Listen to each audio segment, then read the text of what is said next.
Stick around for fun and excitement if you want to know how the little rascals really got their name.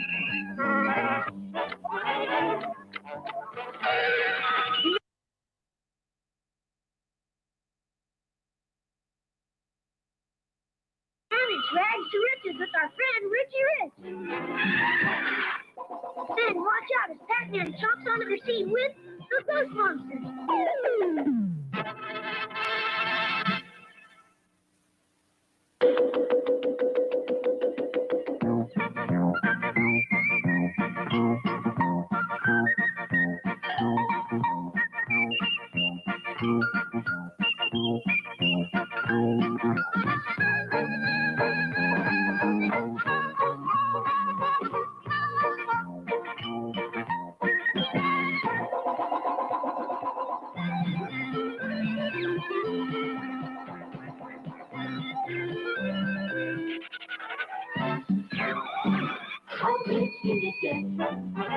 You never run enough till you've met.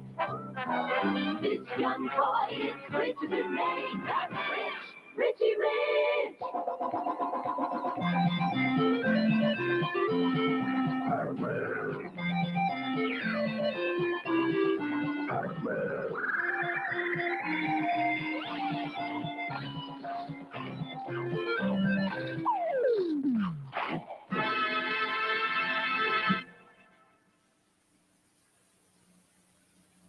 We'll return after these messages.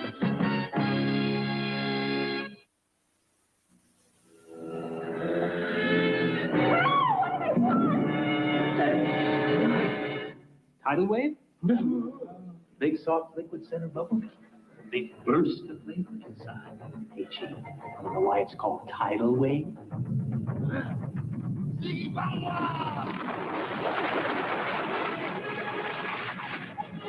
Flavor Mongo! Tidal wave bubblegum. It's a flash flood of flavor from the very first bite. This boy is losing his bounce. Why can't he bounce back? He didn't fuel up with a good breakfast. Cheerio! Like this good, nutritious breakfast with toast, juice, milk, and tasty Cheerios, which has almost no sugar.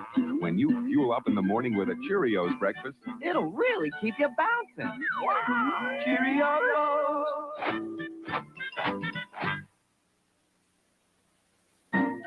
We now return with the Little Rascals.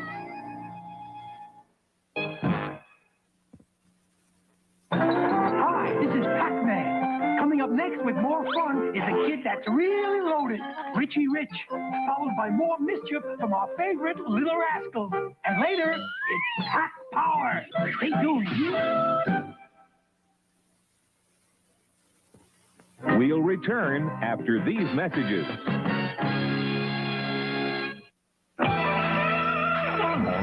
Not everyone wears Zips shoes because they can help you run fast. Not everyone wears Zips for traction. And not everyone wears Zips for incredible performance. But when all is said and done, it's nice to know that performance is there, just in case you need it. You really need it. You really need it. You really need it. You really need it. It's a world of different places. It's a world of shining faces. A world where kids should have some fun. Moms understand wherever M&Ms and kids go. There's no chocolate mess, cause moms know M&Ms melt in your mouth, not in your hand. All the world loves M&Ms. Pure milk chocolate joy in a candy shell for everyone. M&M's chocolate candies. The milk chocolate melts in your mouth, not in your hand. He-Man, He-Man. Who's the big guy with the muscles? He's He-Man, the most powerful man in the universe. Skeletor is his enemy. He-Man, He-Man. Here's He-Man, Skeletor, and Castle Grayskull. You have to put the castle together. You're doomed, He-Man. Oh, yeah? Watch this action, Dad. Now I have the power. He-Man and Skeletor each sold separately. Castle Grayskull also sold separately from the Masters of the Universe collection from Mattel.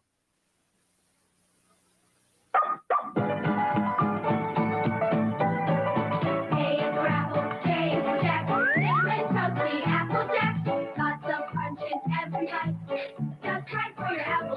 Applejack cereal from Kellogg's, part of this nutritious breakfast. Applejack, Applejack, apple-y flavor, that's what it's at.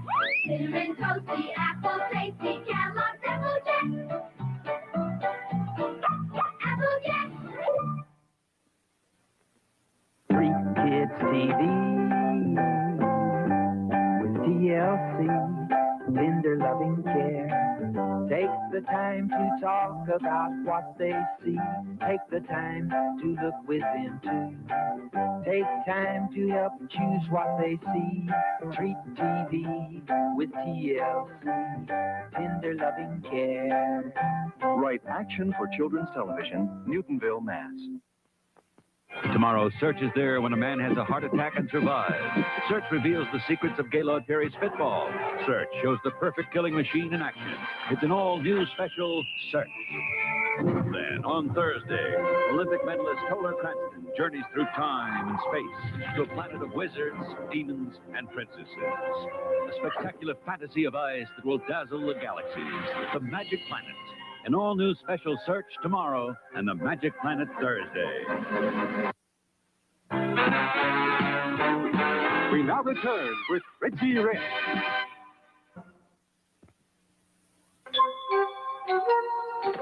Hi, Pac-Man here. Sit tight, Little Rascals are up next. Followed by Richie Rich. And then it's chomping time, so don't go away.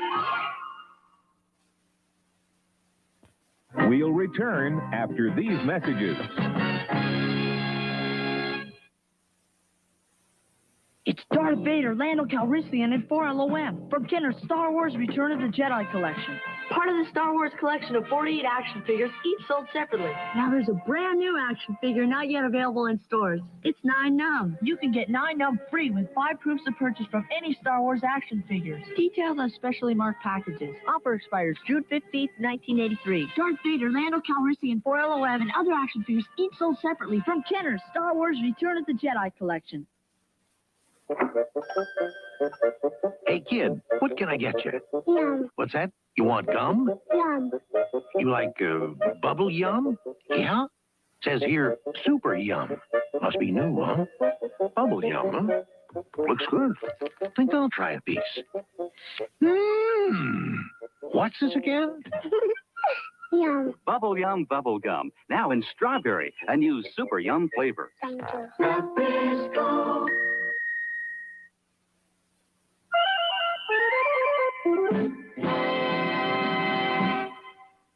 This is ABC. There's only one Capri Sun. It's great, tasting fun when you punch open one. There's only one Capri Sun. It's great, tasting fun when you punch open one. Lemonade, apple, orange, fruit punch, new grape. It's Capri Sun. Capri Sun fruit drink in the take-along pouch. 10% fruit juice, nothing artificial. There's only one Capri Sun. It's great, tasting fun when you punch open one. There's only one Capri Sun. Ever thought of becoming a big sister? Call today.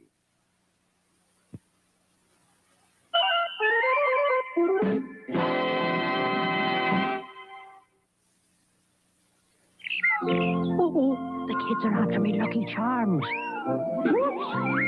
I make a balloon and take off with me crunchy oat cereal with marshmallow surprises. Pink hearts, yellow moons, orange stars, green clovers, and blue diamonds. Sounds perfectly delicious. Right. Where are your Lucky Charms? Right here, my friends. They're part of this good, nutritious breakfast. Frosted Lucky Charms. They're magically delicious. They're magically delicious. I'm gonna tempt my tummy. The taste of nuts and honey. It's the honey of an O. It's Honey Nut Cheerios. The Honey Nut Cheerios beat. It's the taste of golden honey with a crunch that's kind of nutty. It's the honey of an O. It's Honey Nut Cheerios. And it's a tasty part of this good, nutritious breakfast. Oh, it's the honey of an O. It's Honey Nut Cheerios.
Welcome, everyone. I hope everybody's having a good week so far. It's good to see friends. And I mean, you guys, not the stupid TV show from the 90s that, like, I just couldn't relate to any of the characters. Just couldn't get into the show. I'd watch it anyway sometimes, just because, like, I think it came on like right after Seinfeld. But yeah, Seinfeld is definitely more up my alley there. Yes, Lisa Oldham's. Yes, this is a Wild Stallions t-shirt in the Van Halen font someone gave to me as a gift, which I'm this is easily one of my favorite shirts. But so little change. We're gonna go over the stuff that I have in the thumbnail and in the title. But as I was playing these commercials, Annie sent me a text and a little video. And I think Down the Rabbit Hole News was talking about it, but I didn't actually watch the video. So we're just going to do a little reaction here. Apparently, there's a YouTuber named Sloan. I'm not too familiar with his stuff, but there's a YouTuber named Sloan. And apparently, Nick Carter and his wife threatened him via text message. What? So I'm gonna watch that. We're gonna watch Sloan's video there before we get into the other stuff. Just because just so there'll be this will be a reaction.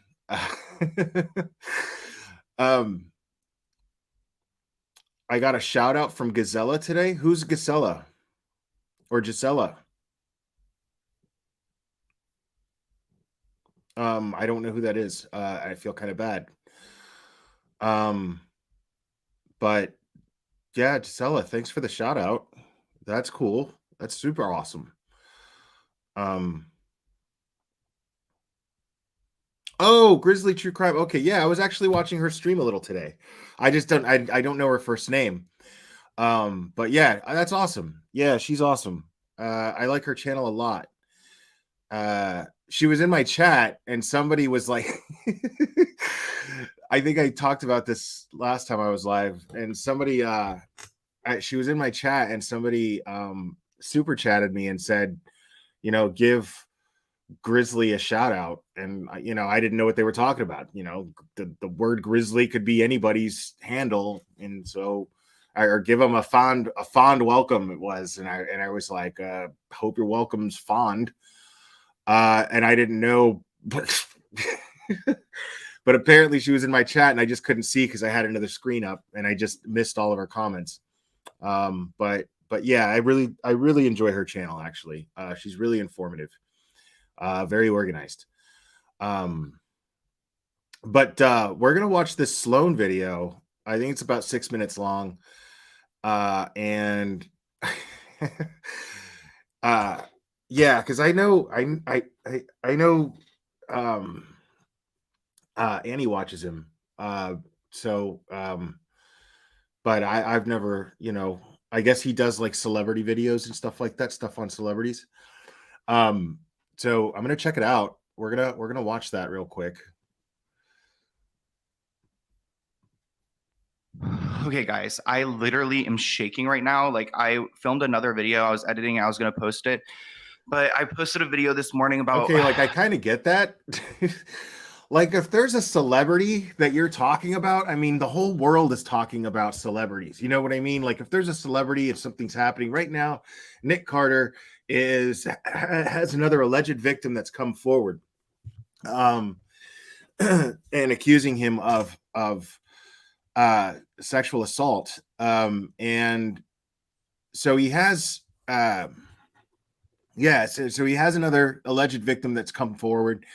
I don't know the details of the situation. I'm not a Backstreet Boys guy, if you can believe that. So I don't know much about Nick Carter at all. I know that MGL got her start basically defending him and insulting a victim.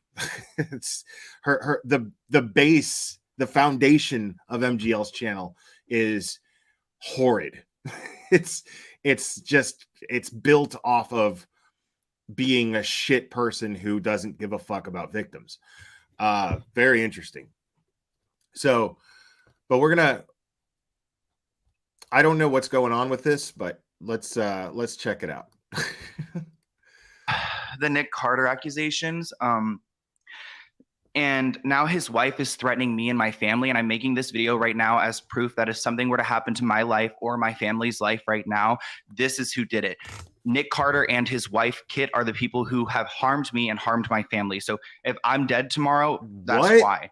I made this video about Nick Carter, and I make a lot of these videos exposing allegations in the industry and things like that. I'm actually so shaken up. I feel like I need to breathe. I'm going to show you guys the text messages in a moment that where they are threatening me, but I make videos exposing celebrities all the time, and I don't just make things up. I didn't just make up these allegations against Nick Carter. I pulled it from TMZ, different sources that have said these things. The whole world knows that Nick Carter's being accused again. Speaking about this. I didn't make this up, but you're going to go and threaten my family and our lives? You're seriously going to go and do that. So let's go ahead and look at the text messages. So she texted my father. I don't know how she got my father's number. And she wrote, tell your son to remove that video he did today about my husband, or there will be severe repercussions, or you will have several. It makes me want to cry because like, this is not my family's fault. Like, this is not their fault. Why are you threatening my family? Or you will have several uninvited guests paying a visit to Bristow, Virginia. I mean, it's not cool that happened, but yo, calm down, bro. Like, I don't mean to be insensitive, but I guess anybody, they'll react however they react to something like that. I'm just not, and I've been, doxxed and threatened before, and it's a lot of YouTubers, it happens. It kind of goes with the territory more or less, unless you're just really careful about being totally anonymous. If you're really good at it. But I mean, again, I feel like I would be laughing if I was covering, like there was a minute where I was talking about Will Smith slapping Chris Rock, right? If I would have gotten a threatening text message from Will Smith or Jada, I would have definitely went live and showed the receipts, but I don't think I would react this way. I mean, I guess everybody's different. You know what I mean? It's just like, they're not going to do nothing to you, dude. You know what I mean? Like, relax, bro. It's Nick Carter. It's a fucking Backstreet Boy. He's not coming after your folks, bro. Relax. Yeah, which is where my family lives, because she clearly knows where my family lives and their phone number. So it makes me, like, as someone who does this stuff for my job, I cannot fathom going after someone's family. I didn't go and bring you up, Kit, or any of like crap about you. I just don't understand doing this to this level. If you are going to operate in a respectful way. I agree with him, because it's like really overboard. Like, why is a Backstreet Boy? I would be like, dude, why the fuck is a Backstreet Boy texting me with threats, dude? What in the fuck is going on with the world, bro? I don't understand where. That's so surreal. I would just be more just dumbfounded over it, not like so upset and traumatized over it. You know what I mean? Like, because let's face it. I mean, if you're going to do something, you're not going to send it in a text message like that. You know what I mean? You're not going to threaten in writing,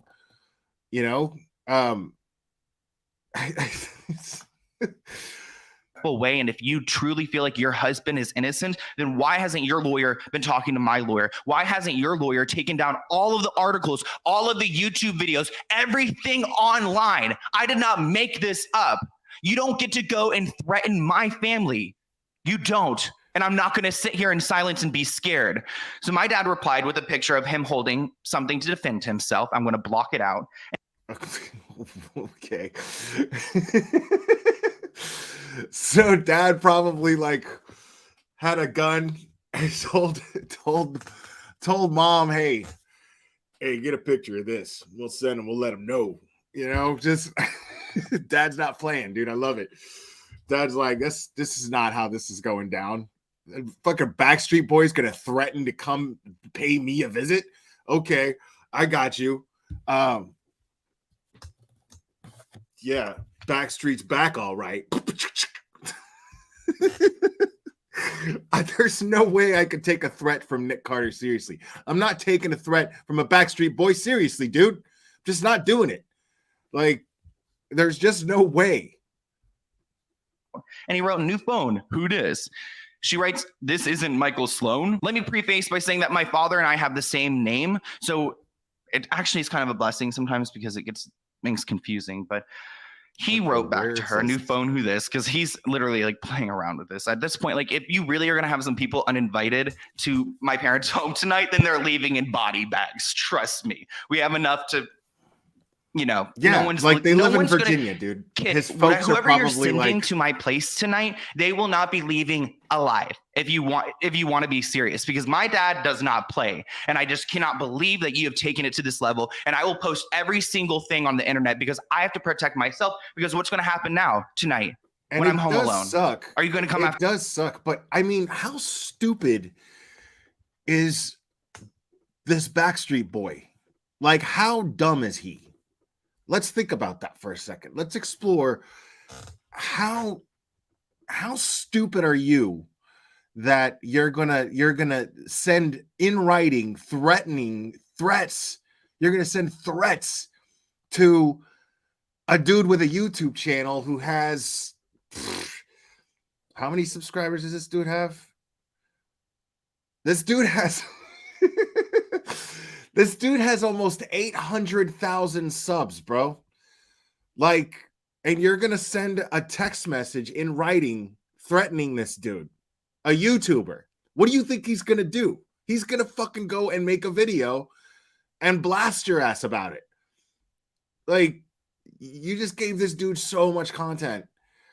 To come after me too? My dad wrote, how about you start with you since you reached out first? She wrote, my name is Lauren Kitt, which you guys can go and look her up online. He wrote, and I should know you somehow. She writes, that's why I asked if you're Michael Sloan, but you didn't answer the question. You could have just said no, and I would have known it was the wrong number. It ain't that hard, genius. Slow AF, I guess is what she meant. Which, what are the severe repercussions? Like, I think actually after this, I'm probably going to call the sheriff's office because I've got her phone number and I've got her name. So I'm going to go ahead and absolutely put in a report that I've been threatened. I would absolutely report that. But I would be doing the opposite of crying on a video that I'm posting about it. I would be laughing hysterically if I got threatened by a fucking Backstreet Boy. Dude, you're not going to... I will not be threatened by a fucking Backstreet Boy. I refuse. I'm just telling you right now. There's no fucking way. There's just no fucking way that a boy band boy is gonna fucking threaten me and intimidate me. It's just not gonna happen, dude. It's not gonna happen, bro. Like, I mean, think about that. What if some dude from fucking O-Town what if some dude from fucking right, exactly, Parm. If Suge Knight threatened me, I'd be fucking scared. Like, you know what I'm saying? I'd be scared, but I'm not getting scared by a fucking by NSYNC's competition. What?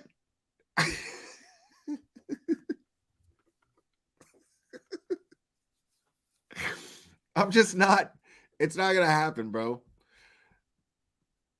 end, I guess. Like, my dad wrote, well, if you remember your text, there was a slight threat in your comment. You may have one of my names right. Is this a child? Your grammar is telling. Which my dad's like not over here texting all the time. Like, it's not like he's got the best grammar or whatever. Dad's like, she wrote, you're honestly very stupid, very slow, and you lack basic comprehension. I already know who this is because I'm a private investigator, and I already verified who this number belongs to. My dad wrote, okay, Miss PI, what can I do for you and your husband? Does the truth hurt? Does the truth hurt? Because now you're threatening my family because of what your husband allegedly did. There are people out here publicly making these allegations, crying, and you think that, like, I'm the one you need to go after right now? These people are being so vulnerable and sharing what had happened to them. If you know what the truth is, tell us all, because you guys are denying these allegations. What more is there to it? And what is this type of mafia mentality that you're going to come after me and my family? And you're going to threaten our well-being. I'm actually a Justin Timberlake fan. So who are the secret people that Nick Carter and his wife, I'd be like, oh man, Lauren Kidd, are sending to me? I don't even like. I just feel so overwhelmed right now because from his it wife. Is so not fair. Come after me all you want. Do not go after my family. And if you're going to come after me with like some people you're sending after me, it's not going to end pretty. Like, if they have a reasonable case here, if there's something specific in that video. Who's the Backstreet Boy gang? You know what I mean? Like, who's who's Nick Carter's muscle for hire, bro? Like, I got to see that. Who's Nick Carter's muscle? You know? Like,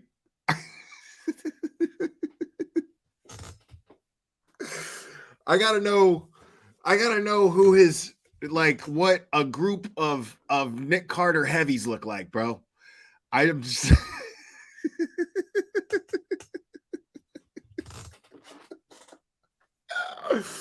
I'm not buying it, dude. There's no fucking way that I'm feeling threatened by Nick Carter. Video that needs to be removed or something. Their lawyer can go and reach out to my lawyer. The lawyers will discuss. Bob Saget did it. Drake Bell did it. Who's the girl that plays Jade on Nickelodeon? There's a lot of people. Britney Spears' team. I've gotten a lot of cease and desist in my life, and guess what? I've got a lawyer, and they work together, and they figure it out. But the problem is that I didn't go and make up anything. I also didn't break any stories. I can provide you a link to every single receipt that is in there. Let me check if there's any more messages. There's nothing more on there, but I'm going to post these on Twitter. And I'm not trash talking this kid. I'm just saying that I would be reacting much differently. You know what I'm saying? Like, I'm not criticizing him for feeling the way that he does. I just, it's surprising, you know what I'm saying? Just because I just don't find Nick Carter to be an intimidating figure at all. You know what I mean? This dude, you know, he's probably a really good creator, you know? I mean, he's got almost 800,000 subs. He must be doing something right. But it's just weird to me that why the fuck would Nick Carter do that? That doesn't even make sense. Hey, let's watch the slurs, man. Do not do that in here. That is not okay. Just to be abundantly clear. And I'm not seeing it. Oh, yeah, see, that's cool. If he's friends with Josh, I didn't know that, but yeah, like I said, I don't think this, I'm not. And the slurs, dude, whoever, hold on. Yeah, okay, I can do that through StreamYard. Yeah, Fortnite boy, watch that shit in here. That shit's not okay. But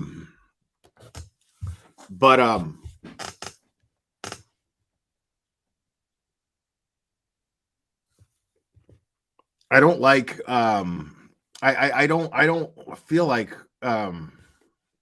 it's just something somebody said in the chat that I caught. It's not okay. we're not taking jabs at people's sexuality here. And it's not even what the point is at all. It's not even a factor in what we're talking about here at all. It's, so yeah, we don't factor irrelevant things that you don't know anything about into this dude's behavior here.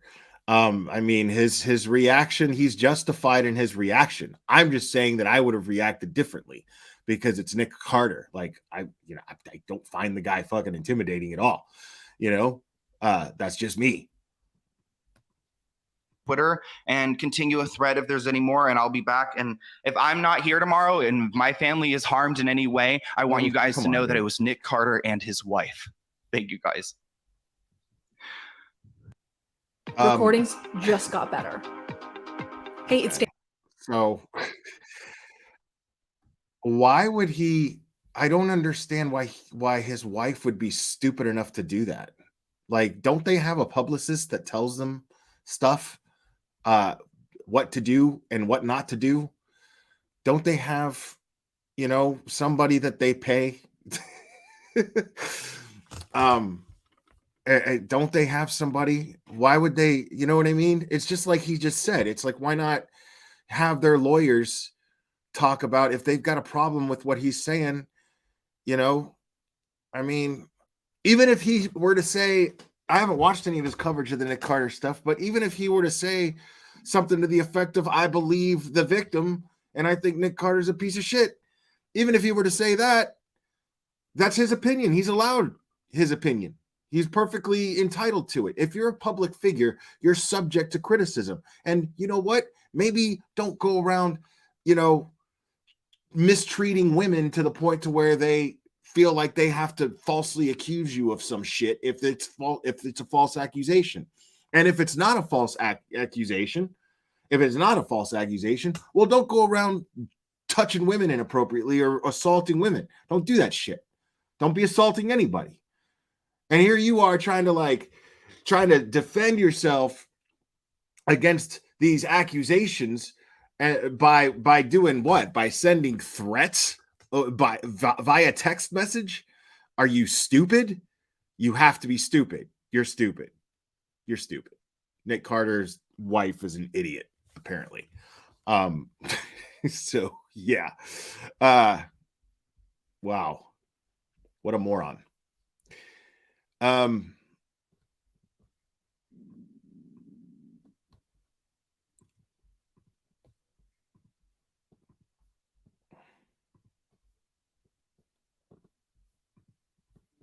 Continuing coverage now, Quentin Simon's grandmother is in the Chatham County Jail.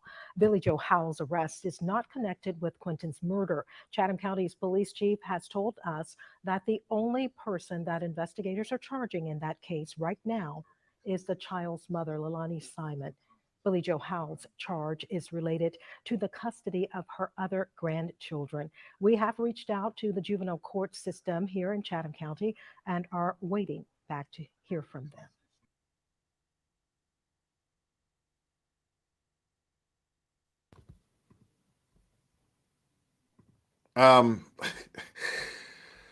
So there's that.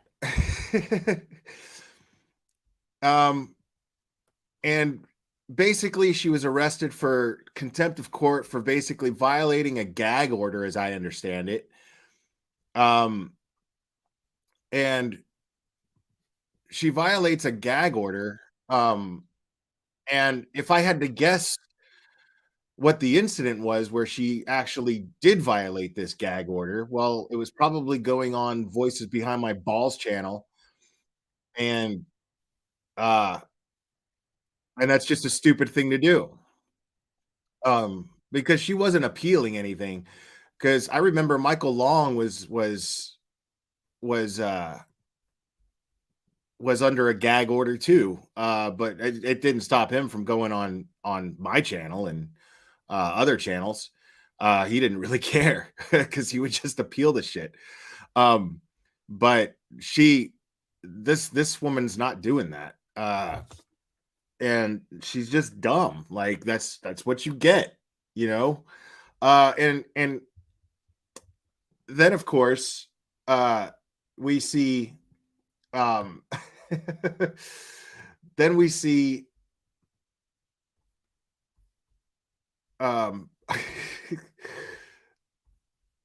Bullhorn Betty decides she wants to put up a post. And it says right here, this is why we do the work that we do, so that all people are brought to justice. And has, you know, Billie Joe's Billie Joe's mugshot there, looking pretty rough. But but I mean, what do you think you did? You think, okay, you really think, because then there's this then there's this because this is what they actually did out there in Georgia, okay, which has nothing to do with Billie Joe's charges at all.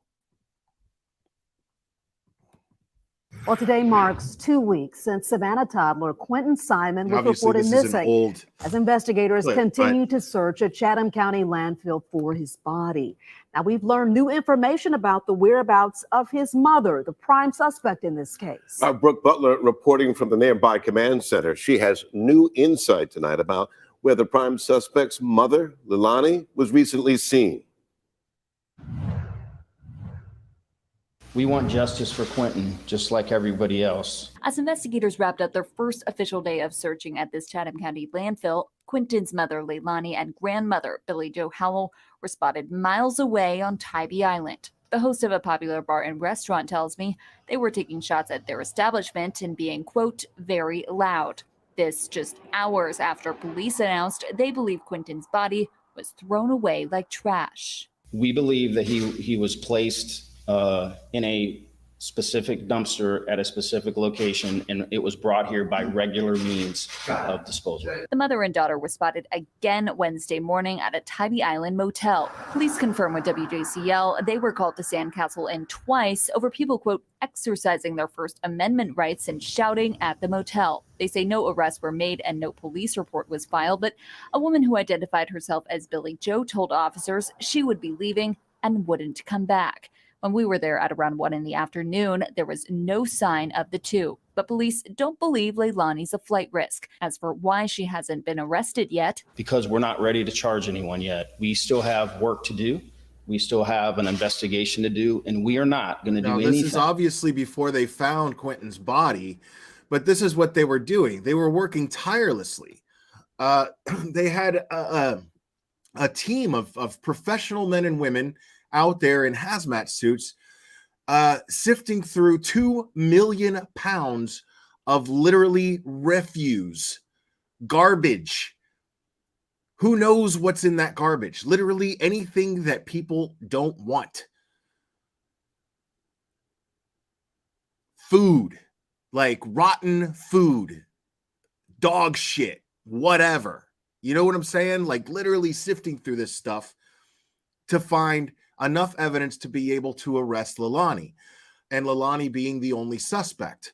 Okay. And they're very clear about that. And they even said in the last news clip that I just talked about, they even had just said that they don't see any other suspects at this time.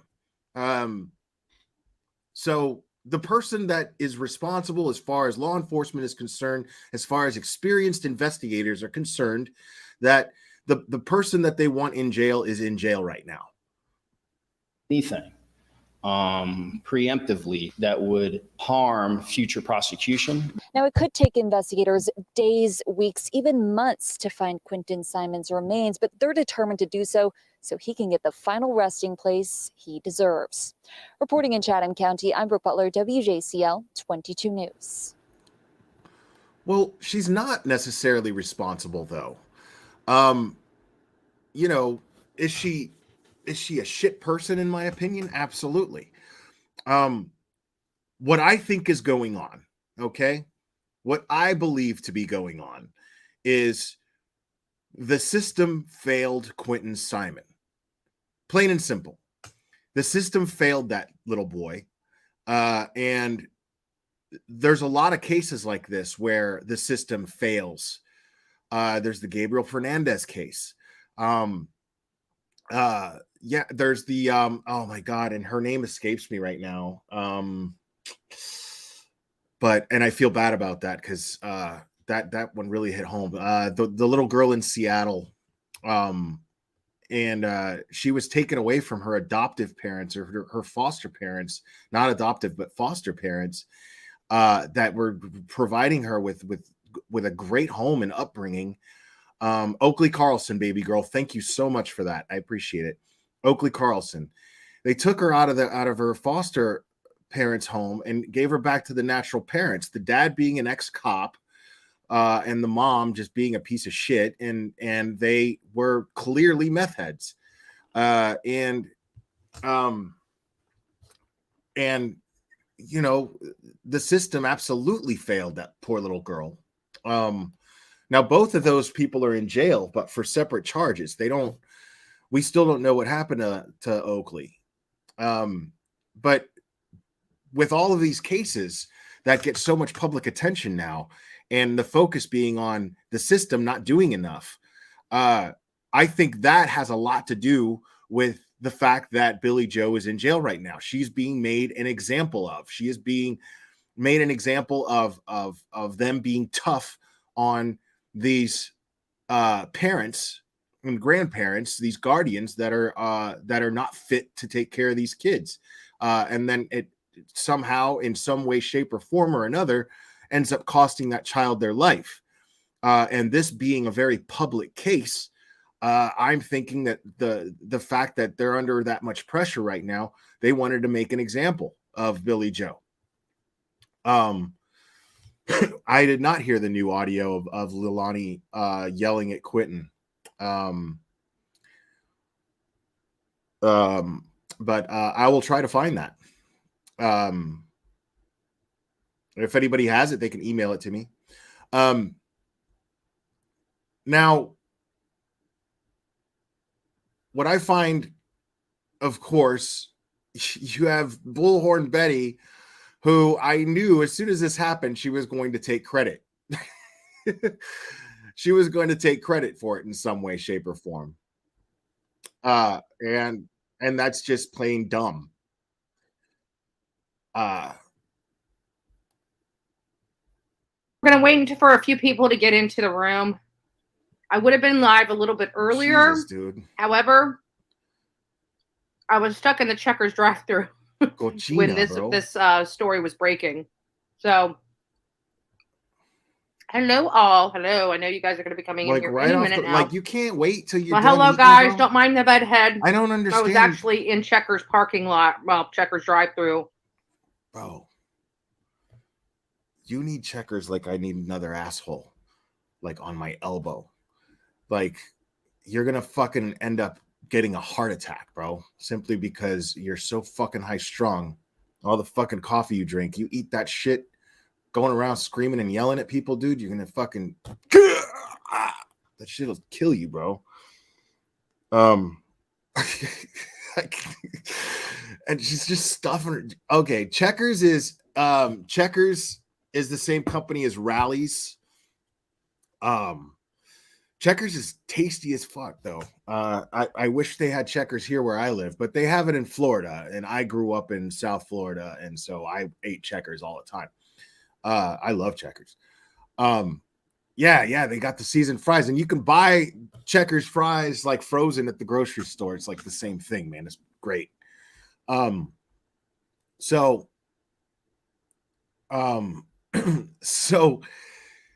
like, before she even starts talking about this case, she's already grossing me out, stuffing her fucking face, bro. Like, I don't understand these people, dude. Like, why can't you wait? You know what I'm saying? Like, the news isn't going anywhere. You know what I mean? Like, the fact that Billie Joe got arrested. Look, dude, that shit happened, what, yesterday, the day before? And I mean, here I am now talking about it. You know, I'm not in a rush. Like, people aren't looking to me to break the news, bro. They're you know, you guys come in here just because you are curious to know what I have to say about it. That's all. You know, everybody knows about it. You know, you're not breaking the news, Betty. I don't understand. So, like, can you just, like, relax for a minute? Just relax for a minute, eat your food, and then go live. Like, I don't understand the whenever this story was breaking.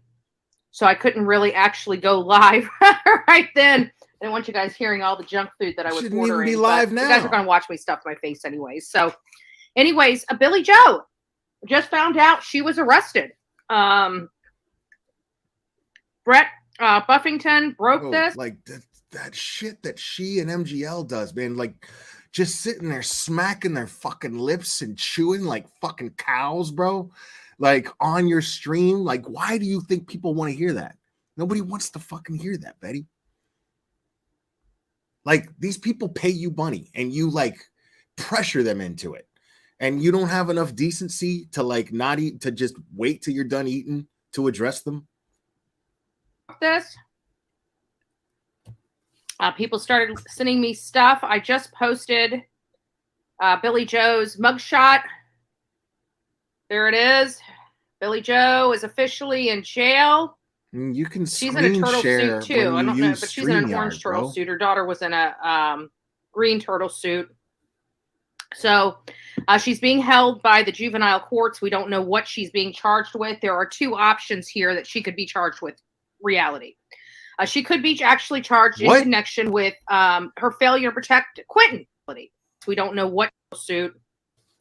So she's being held by the juvenile courts. We don't know what she's being charged with. There are two options here that she could be charged with. She's not being held by the juvenile courts, man. She's being held by the fucking county. She's in the county, bro. That's where you go. you go into the county lockup. That's it. Into the pod.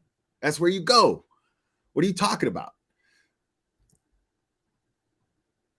Reality. She could be actually charged in.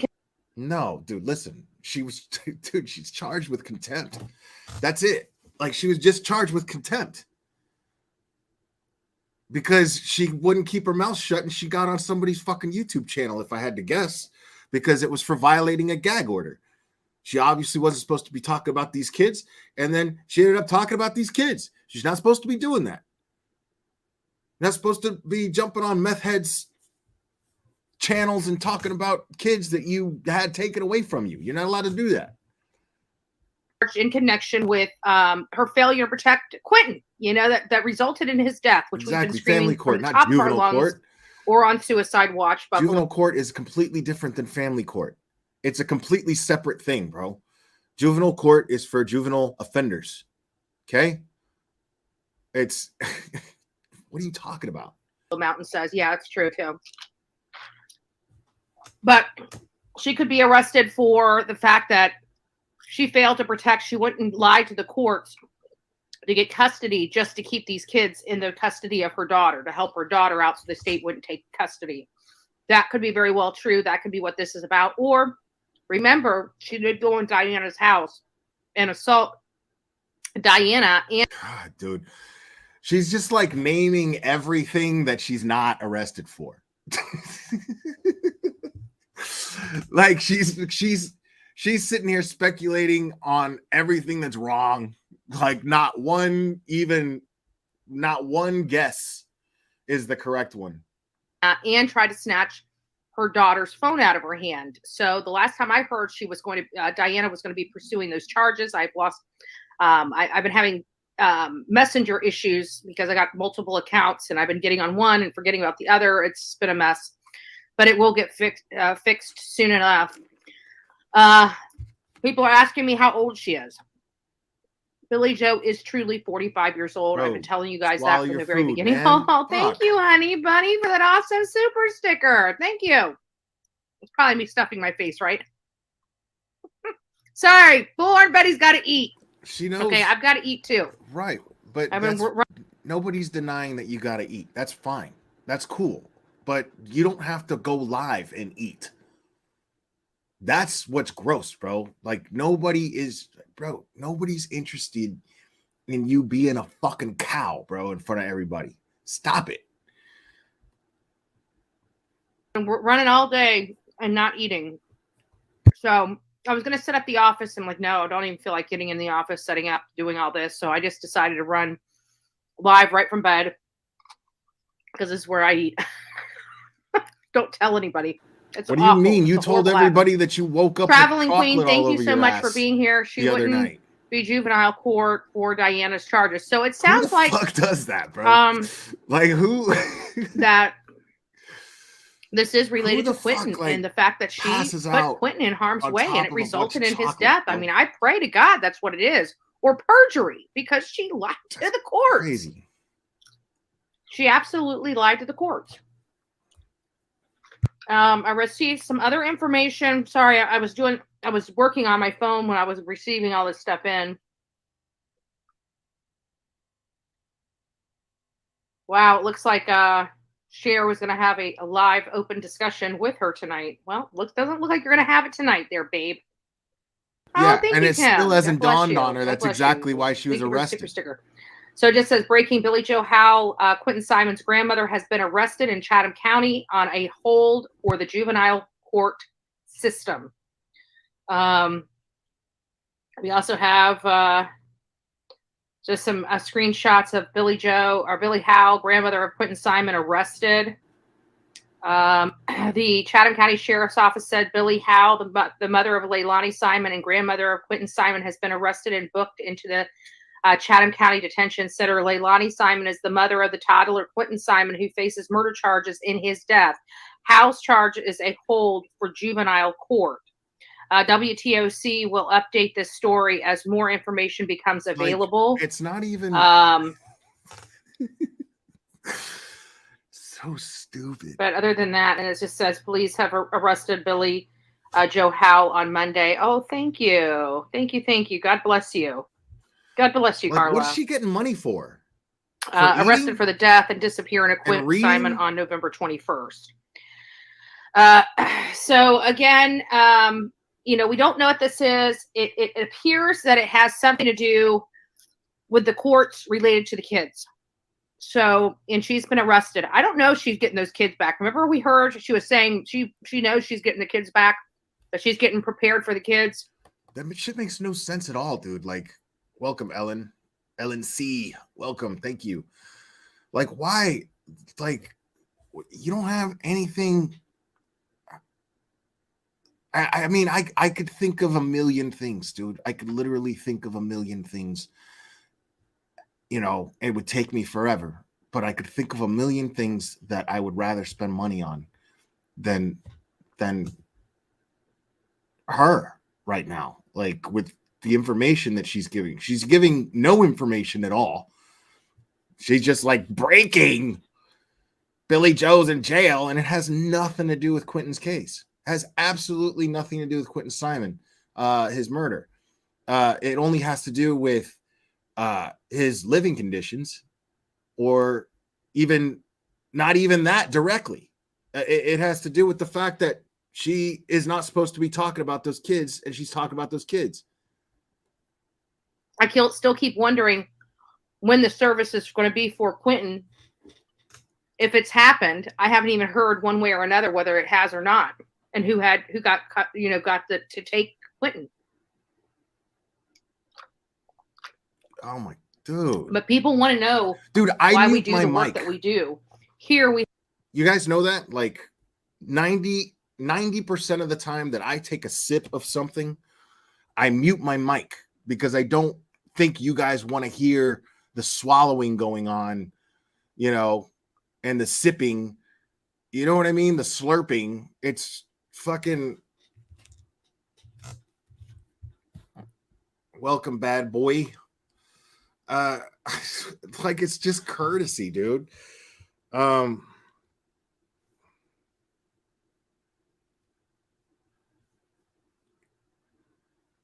Sorry, somebody's sending me something here.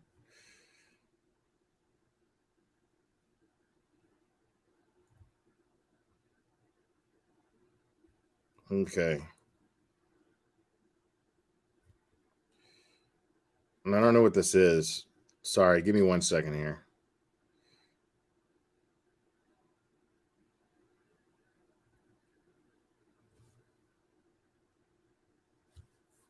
All right. Yeah, I'll play this afterwards. Somebody sent me a news a news clip, which we'll go over in a little bit. Here we have a lady that was not going to be going to jail. She should have been in jail, but wasn't going to go to jail. Well, she's now in jail. You should be in jail. Like, who has a fucking record of 42?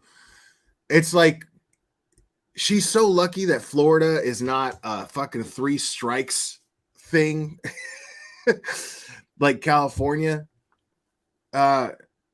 Like, she should absolutely be in jail. She should be in jail for interfering with an investigation. Jonathan Lee Riches should be in jail right now for interfering with and tampering with potential witnesses, possible suspects. Like, it's incredible. She's now in jail. It's incredible to see people like this talk about how other people should be in jail. It hasn't happened yet. She donated all the stuff to Toys for Tot, supposedly. I hope so. That was my suggestion. Because, you know, I mean, that stuff was not for her. It was not for them. If it wasn't for them, we would have never been out front of that house. Let's be honest, right? If it wasn't for Billie Joe lying to the courts and retaining custody to give the custody back to her daughter that she just told the courts she was unfit to deal with it, citing abuse. I mean, did she actually give the kids back to her daughter, or did she just go out of town and leave the kids with the mother of her grandkids? Like, you know what I'm saying? Like, I mean, I'm not saying that it was a good home. I'm saying it's not like she's like, oh, I'm going to take custody and then I'm going to give you the custody. That's not what happened. And drugs in front of those kids. And then she decides to leave for weeks on end with that same mother that she says abuses those kids and does drugs in front of the kids. Yeah, it says hold for court. So it's a court hold for something.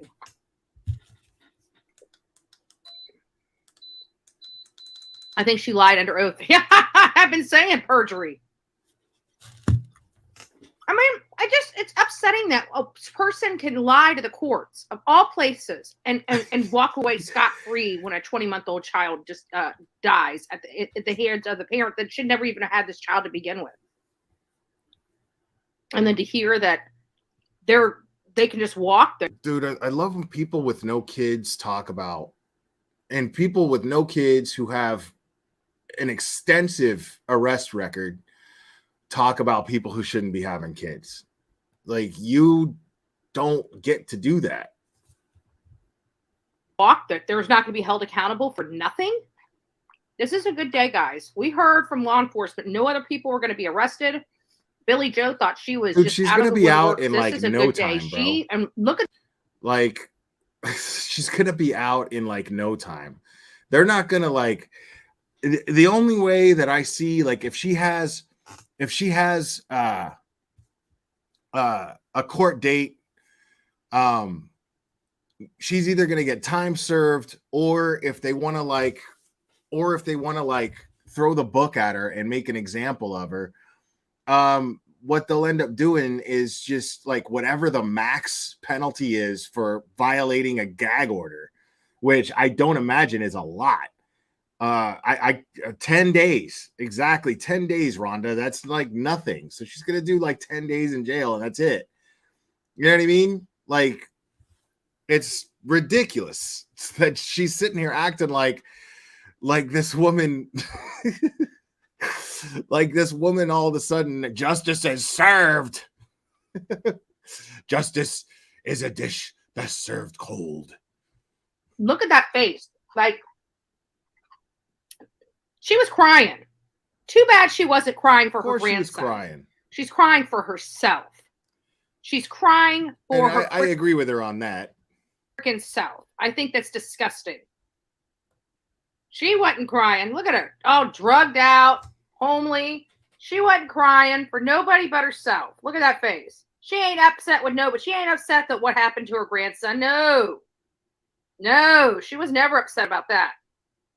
I've been getting paid $1,000 a month, if not more, just from this app on my phone. And I don't know if you can see this, but it's called Audible. Okay, so I'm going to show you right here. I have a check from Audible. This is for $1,100. Sent it to the right email. This one's for $1,100 again, That's and then this one is directly to me. $1,200. In my Every about month, section, I am that getting email paid by Audible. For those of you that don't know is what Audible directly to is, me. it's actually a child Shut up, company. lady.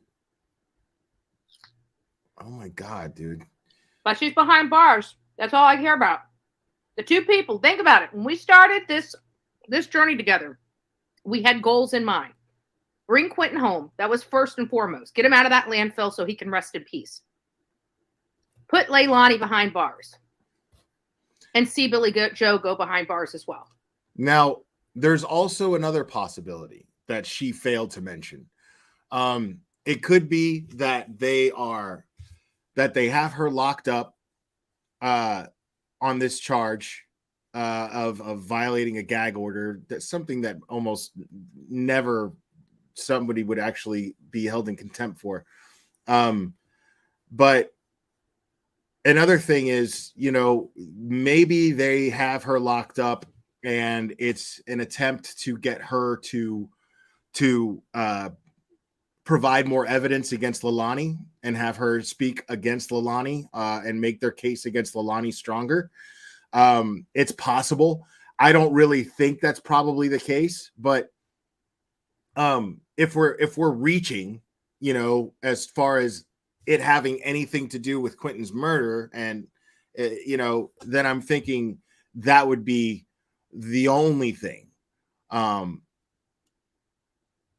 that. Yeah, or they just want her to shut up. Right.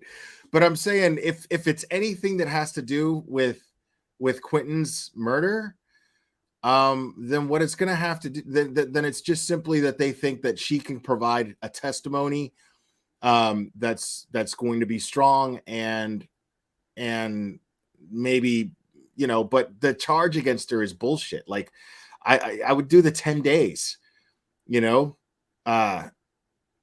if I'm thick as thieves with my daughter who just got arrested for killing my grandchild, but and they're trying to get me to testify against her and I'm refusing to, and all they got is something they can keep me in jail for 10 days. I'm doing the 10 days. I'm not saying that I wouldn't testify against my daughter if she did this. I don't know. What I'm saying though is that if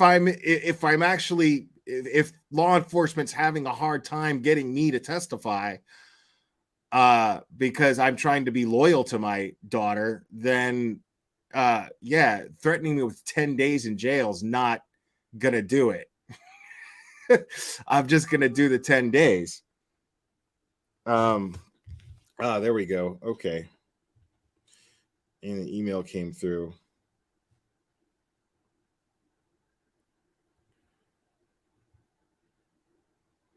Okay. Yeah, that's the same news. Okay, so yeah. So yeah, I'm gonna go over that right as soon as this stupidity's over.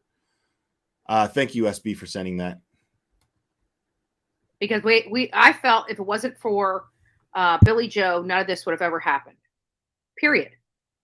If Billie Joe didn't get involved in the custody stuff and let the courts do its job, this would not have happened. Or if she told the court she was going to take care of those kids, she actually take care of those kids and not leave for weeks on end. This is all because of her. Period. No, it's not. What?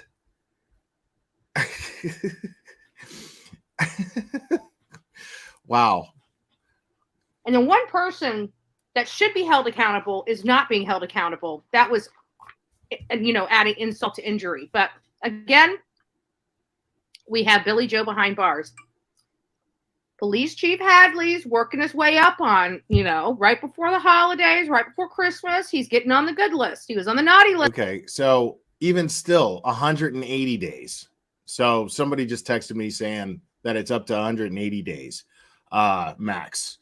So even still, nope. You're going to have to do better than that. Naughty list. He's starting to move over to the good list. Starting to see things my way. I should stop. Yeah, you should. Guys, I know this is a short live, but as you can see, I'm eating dinner. I don't ever come live this late. I'm exhausted, as you guys can imagine. So I know there's going to be a lot of other creators that are going to be talking about this tonight, but this was my case. I wanted to make sure that I broke it. So as soon as I found out about it, I posted a community post about it. This was her case, y'all. This is her case, and she broke it. No, you didn't break it. You didn't break it. About it, and we're live about it. This was a lot of hard work. Dolly Vision went to jail over this case. This has a lot of... Dolly Vision went to jail because he assaulted a woman. He physically assaulted a woman who was out there doing the very same thing that you were doing. She was just doing it at you. She was counter-protesting you. That's what happened. Dolly went to jail because he couldn't take a taste of his own medicine. It was okay for him to scream and yell at women and call them whores and insult them and verbally abuse women. It was perfectly okay for him to do that. And then when somebody just simply reads charges, from what I understand, I think they were charges of his brother or something to that effect. Then when that happened, he couldn't handle it and then lost it and then decided to put his hands on a woman out there. Like, dude. Personal meaning to myself, and I'm pretty Dolly sure out to be a fucking martyr because he fucking went out there and made an ass of himself, and then further made an ass of himself by crossing the line of physical assault to him as well. So I'm sure he's going to be going live here soon if he hasn't already set it up. Guys, I just want to tell you guys, God bless. Have a wonderful evening. Happy Monday. And we will be back tomorrow morning for the Coffee Club. And we're going to most likely talk about this whole arrest thing tomorrow as well. Love you guys. Peace out. And take a bite out of crime. Oh, God, bro.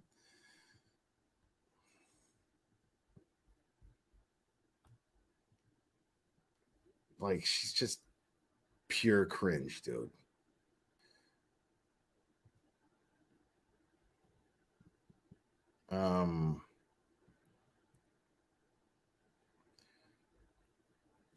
Wait, what?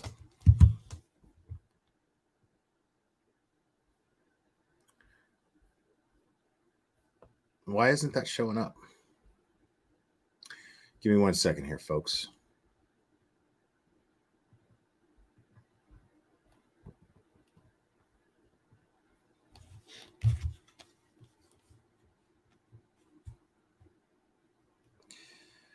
I'm trying to pull this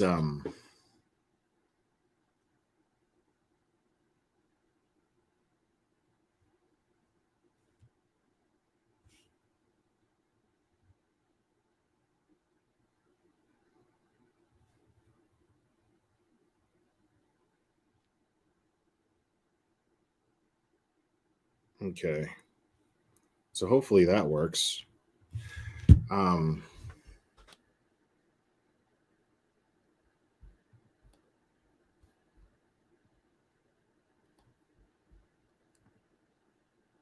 There we go.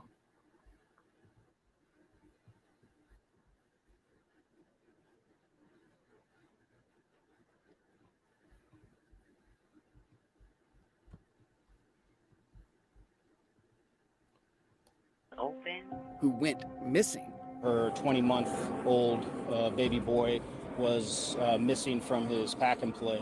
A little boy. Toddler Quentin Simon. So this is a special by a local news station in Savannah, WSAV3.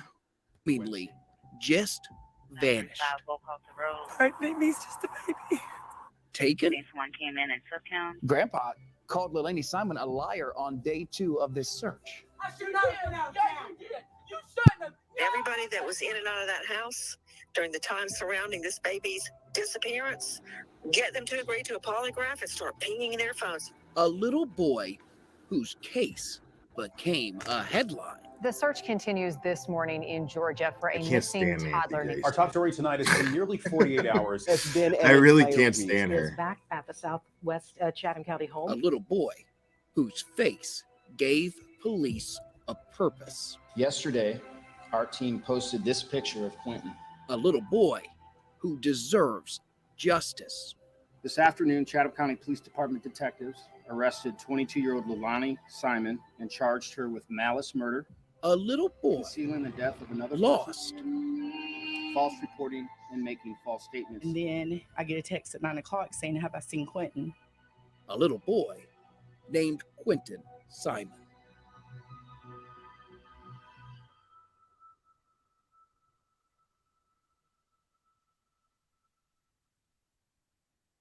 "66 days. That is how long it's been since anyone has seen Quentin Simon alive. Hello, everyone. I'm Ben Singer. And I'm Tina Tyus-Shaw. This is a WSAV special report. Little boy lost. Justice for Quentin Simon. It's been just over 2 weeks. It's nice that they did this 20-minute Chatham County piece on the 21-month-old little him. boy. His story and his case have broken the hearts of people all around the world. Tonight, we share with you every bit of this case that we've gathered. Here is our lead investigative reporter, Brett Buffington. October 5th started as a quiet morning in the neighborhood where Quentin Simon lived. The story that Quentin's mom told the police is that Daniel Yunkin, her boyfriend, went to work around 6. Lilani Simon slept in. According to Quentin's babysitter, Quentin's mom texted early that Quentin nor his siblings would be coming over. At 9:42, This guy's talking way too slow for me, bro. Was shattered. Dispatch chat on 7 Alpha 2. 7 Alpha 1. At not even 2 years old, Quentin Simon was gone. This little boy's 20 months old. How could he get that far? Quentin was last seen wearing a light blue Sesame Street t-shirt. But the thing is, the story that Quentin's mom was telling the police simply didn't make sense. Okay, someone's told All right, now at some point here, guys, the reason why I'm playing this is because this has some audio of Lilani being apparently verbally abusive towards Quentin, and so that's going to be very difficult. It's going to be a very difficult thing to listen to, so big trigger warning to you guys. The story, I don't think police bought it that first day. It was just a matter of hours before we knew police had poked holes right through the story Lilani Simon's own family says she told. His daddy come and got him, but she hadn't had contact with her daddy and with his daddy and since he'd been born. He's never even seen his youngin. Grandpa called Lilani Simon a liar on day 2 of this search. I don't know. It's just bad to say, but she just likes to lie. Your first concern that next morning is, could this little baby have had to sleep in the woods? Or could this story be something way worse? On October 6th, the FBI started its search, focused on the trash. As we continue our search for Quentin Simon, I want to update you on our aggressive efforts to find him. The WSAV investigative unit has uncovered court documents showing Quentin. As the search for Quentin became more specific, those close to this missing little boy became more of a spectacle. This is my baby, not yours. That's your right, but that's my baby. I touched you. That's Quentin's grandmother, caught in a screaming match with his babysitter. Well, I wouldn't call it a screaming match. That was just like her showing up there and yelling at that lady. Lilani Simon was essentially in hiding. Leilani, tell us what happened to Quentin. But then Chatham County Police broke the news that Quentin had like not you could hear wandered away. BHB's loud ass. And it's a tragic end to a story that. What happened to Quentin? You hear Chatham that? County Police. Leilani, tell us what happened to Quentin.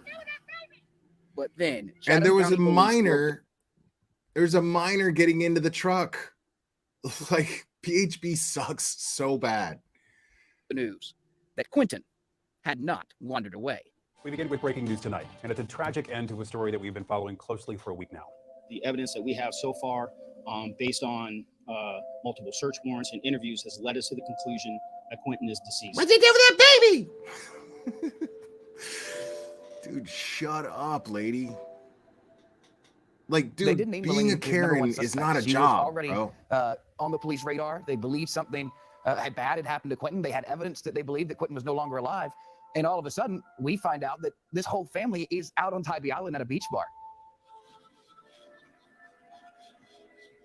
According to the people who served Quentin's mom, Leilani, along with other family and friends, were taking shots and being flirty. This picture from the beach bar was taken the So same gross, day bro. as this photo from the landfill. The same day, the search for Quentin turned to a dump.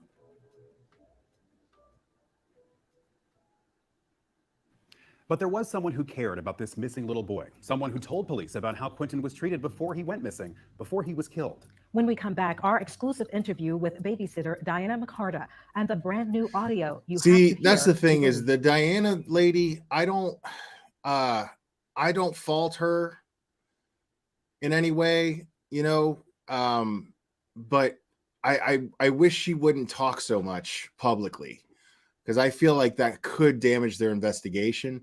I don't know if it will or not, but I wouldn't, you know, if I was in her position, I wouldn't take the risk.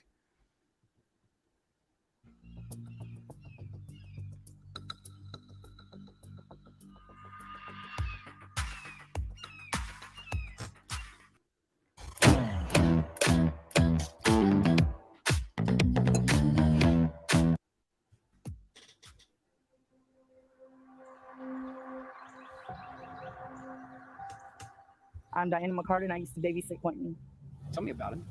He's precious. He's smart and loving and just cute as a button. It's got to have been tough. I mean, not just the fact you've lost him, but there has been so much attention in this neighborhood with his family, with you. Something you're probably not used to. No, we're not used to it at all, especially so much negativity. What's that been like? It's been horrible because me and my girls have been threatened. People ride by and take pictures of us, yell at us. Are you heartbroken? Yes, I'm heartbroken. We've been heartbroken. My daughter's heartbroken. But he's on my mantelpiece. I have so many pictures of him with my grandkids and my kids. He'll never be forgotten. Go back to October 5th. You were one of the people who questioned by police. What did they ask you? They just wanted, they come in, one of my camera system asked me, you know, what he was wearing, when I last seen him, when he was last here with me. You know, check my phone. They checked your phone? For the text. What did it say? That I would not be keeping Quentin, that Leilani would be keeping him. What time? Around 5:29. And then when did you find out something was wrong? I got up to go get food for my girls before I left for work. I got a text from Danny asking me had I seen Quentin, and I said no, and I instantly called him, and he said that Quentin was missing. What's your first thought? I jumped in the truck, me and my daughter, and we went over there to help him look. What did they say? They were standing there, and I This was said, they is Leilani. Danny and Leilani. And I said, well, he's little. He hides in closets at the house. I said, he's somewhere in your house. And I asked, could we help him look? And they did not want us to look. Huh. As a mother, to hear that, what was your thought? It had to be shocking. If that would have been my child or my grandchild, I would have wanted everybody to help me look for my baby. Let me ask you about the relationship that you witnessed between Quentin and his mother. What was that like? It was loveless. To the other kids, she showed love. She showed concern. To Quentin, it wasn't concern and love. I don't know. She had stated that Zane was her favorite. She said this out loud. Yes, To you. she said Zane was her favorite, that she didn't bond with Quentin, What? and you could definitely tell it. Let me ask you about the audio recording that you shared with us. And I told him, I said, now you think that we've had problems before? Watch, because all it takes is one person with one picture to make one phone call, and I lose all of them.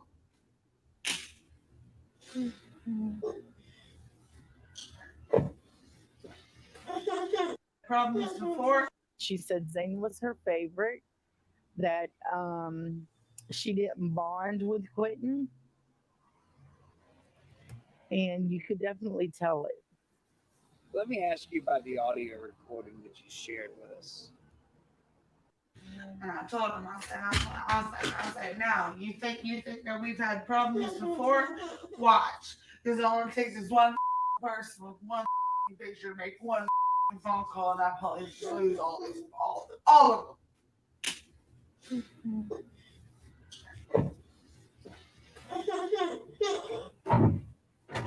Oh man, that's hard to listen to.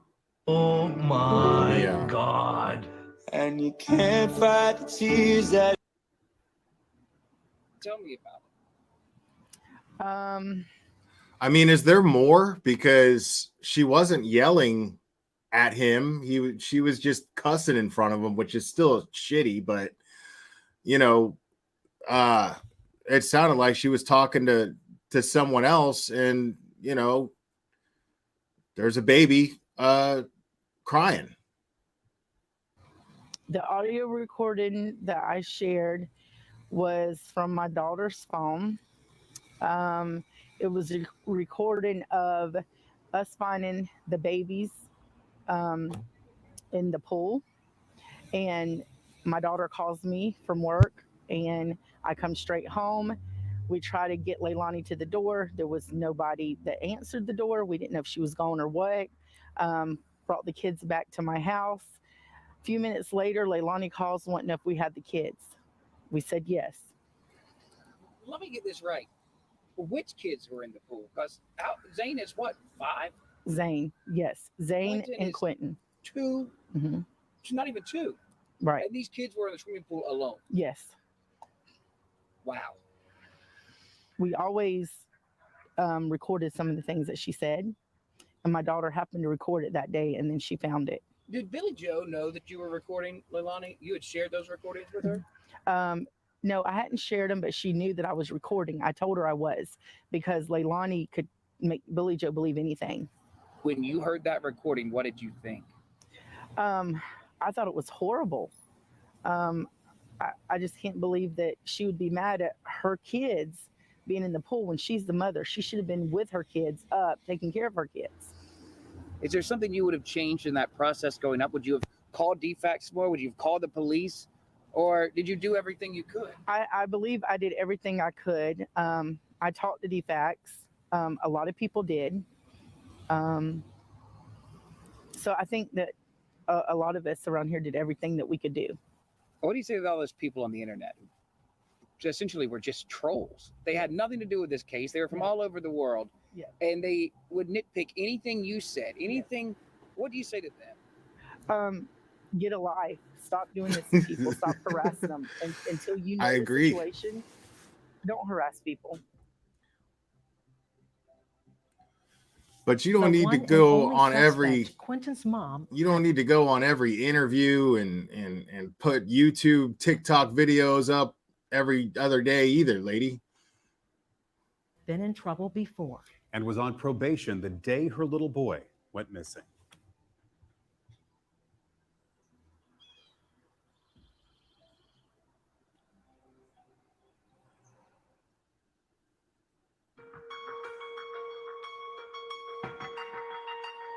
In rural Burke County, Georgia, 90 miles from where Quentin Simon was last seen. And more than 2 years ago, Leilani Simon got arrested. This mugshot was taken then, June of 2020. According to this police report, Leilani broke through the window of her neighbor's camper. She told police stealing the $50 in change was Quentin's father's idea. Her family told us Henry Bubba Moss wasn't involved in Quentin's life. But since his son died, Bubba Moss has lost his mom and his dad. It was in the town where Leilani's next boyfriend lived that she got this mugshot. Deputies in North Carolina charged Leilani with a felony, which was lowered in a plea agreement after she stole cigarettes, popcorn, and a soda from the gas station where she worked. Wow. But earlier this year, it's this line in this police report that might get your attention. After Leilani and her mom got into a shoving match, the cops came to their Chatham County home. As those officers were talking, this report says Leilani's brother accused her of stealing money from their mother and using that money to buy drugs. Of the charges she's faced with the probation she was on, they're nothing compared to the charge she's facing now, accused of killing her own toddler.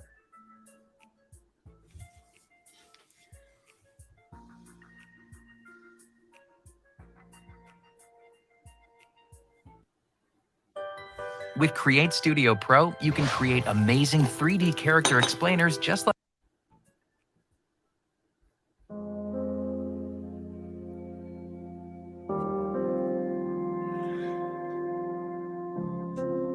I mean, like, yeah, I mean, I don't know what that audio was supposed to really be. If I'm being totally honest, that audio wasn't much at all. I can only tell you from the pictures and from the drone video, this incredible scene where you're looking for a baby, a toddler, 20 months old. He's not very big. But if you go back and you look at those photos, it is mounds and mounds and mounds of trash. Yeah, I remember 2 looking at one million picture, pounds, and there was man. a bulldozer in it, and the bulldozer looked like a Tonka truck. Leilani Simon's mugshot, taken just 3 days after this exhausting search ended.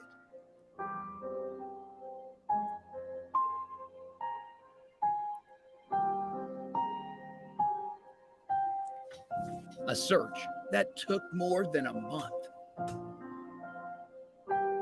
In this landfill.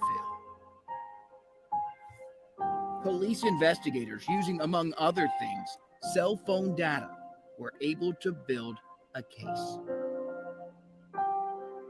They believe Leilani Simon left her home, drove Quentin to a dumpster, and tossed the 20-month-old little boy inside. Wow.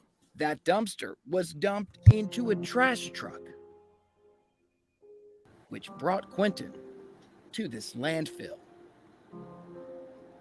We don't know how Quentin died. We just know his body made it to a landfill. Yeah, I'm And thinking you that have to sit here and think. I'm thinking that we haven't seen an arrest affidavit for Leilani because of Quentin being a minor, and the details.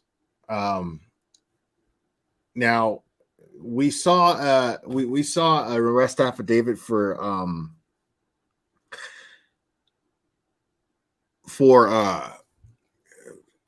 what's her face?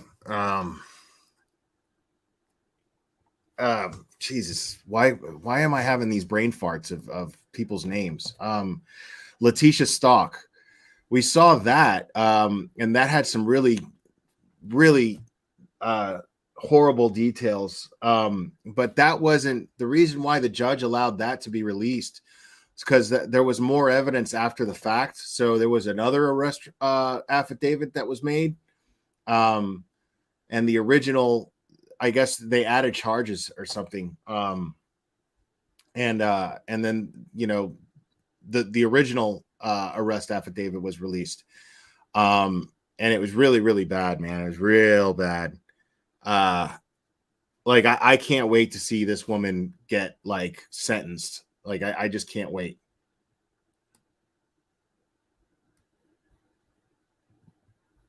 Justice system, as easy as it is to point the finger at Leilani Simon and go, she's guilty. technically she's not. She's not guilty in this justice system until the district attorney proves to 12 people beyond a reasonable doubt that she did this. Right. At just 22 years old, Which is why you don't go around the neighborhood asking people questions, which is why you don't go yelling through a bullhorn, around the neighborhood, tampering with potential witnesses, possible suspects that could be involved. You can't harass people that you might be bringing charges against. Like, her lawyers are going to totally use that.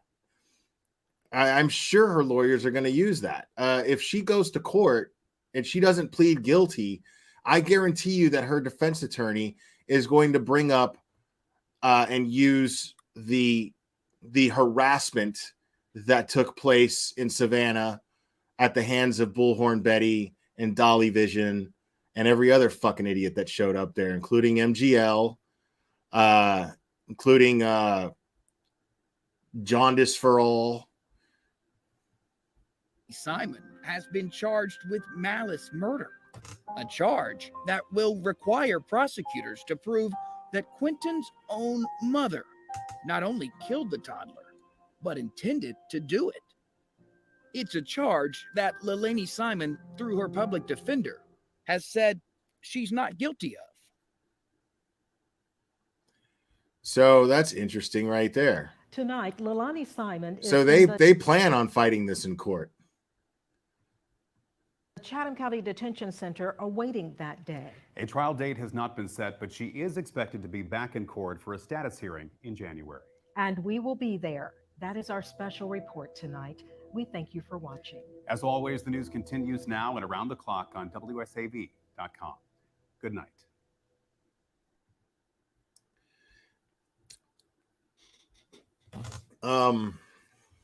Yeah, I just yeah, she has a public defender, and the public defender absolutely plans on fighting this case. We don't know what evidence they have besides Quentin's body, but I mean, they had Kaylee Anthony's body. Casey got off.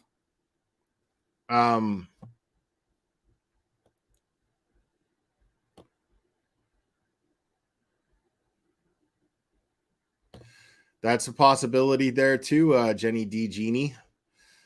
Her lawyer will have postpartum psychosis diagnosed, and she'll plead down to manslaughter. That's quite a possibility.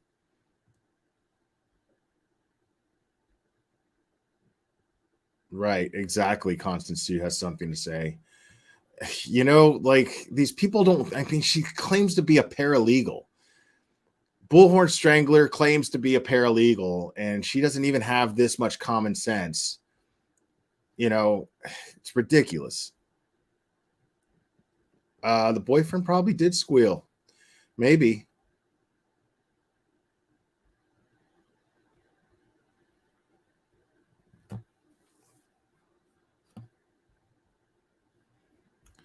And then we're going to go over a little bit of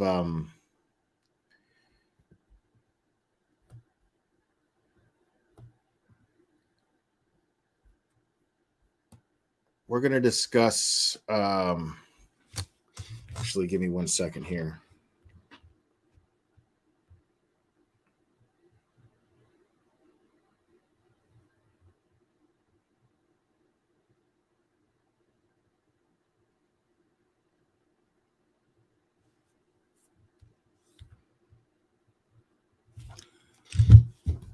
All right, no, it's not there. So all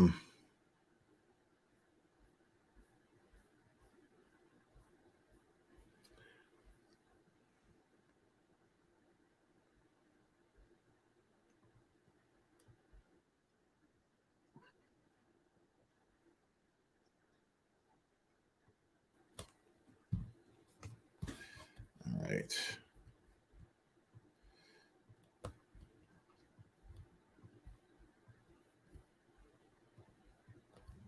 Good morning. My name is Roger Lanier. I'm a captain with the Moscow Police Department. I'm in charge of the Operations Division. And today is December 12th, Monday, and I want to give you an update on the King Road homicide investigations, at least the information that we have to this point. Over the weekend, investigators still continued to sort through numerous tips, calls, and online tips in regard to this investigation. There's been a lot of questions about the white car that we've been interested in. We're looking for that car because we believe through our investigation that that car was in the area during the time of the murders. And we also believe that the occupant or occupants may have seen something. They may not know they have seen something. So we specifically want to talk to them, and we want to know who they are and what they might know or might be able to contribute to the investigation. Over the weekend, investigators have sorted through and prioritized. Now, remember, like, I was watching So Mean Allegedly live today. That's the channel that Gray Hughes and Chasing Truth have together. And Gray made a really interesting point today, saying that they're looking for this white car because, you know, I mean, they're looking all over the country for this white car, for this white Hyundai Elantra, and it's because they're thinking that it's probably the killer that the car belongs to. Now I don't know, man. You know what I mean? Like, they're making a big stink about this car, but I mean, they probably wouldn't make, and Gray was saying that they probably wouldn't make such a big stink about it unless they believe that. They wouldn't make so much of a big deal out of it if they just simply wanted to ask questions. But yeah, of course, they want to know what the hell that car was doing there. They absolutely want to know why that car was there and why. I mean, it's such a common car. Has there been anybody who owns a white Hyundai Elantra come forward? I mean, if that's all they want is just to ask questions, wouldn't somebody who's part of that community that may have been in that area more or less at that time, and they have nothing to hide, why wouldn't they just come forward and be cooperative and helpful to the investigation? Why are they having such a hard time locating this car? You know what I mean? So numerous tips. Some are tips that came in earlier and we've been working on. Other tips are new and are relevant. It's overwhelming sometimes with the amount of information that comes in on these tip lines. So our analysts have spent hours sorting through and trying to come up with the most relevant tips first for the investigators to follow up on. They have re-interviewed some of the folks we've interviewed earlier in this investigation to clarify information. Sometimes when new information comes forward, the people that we've spoken to beforehand may have new insight on that. So it does often seem like we're backtracking, but we're really just trying to get the most important details and the best timeline that we can come up with. We have literally an army of analysts who have been sorting through videos that have been submitted through the FBI.gov Moscow upload site.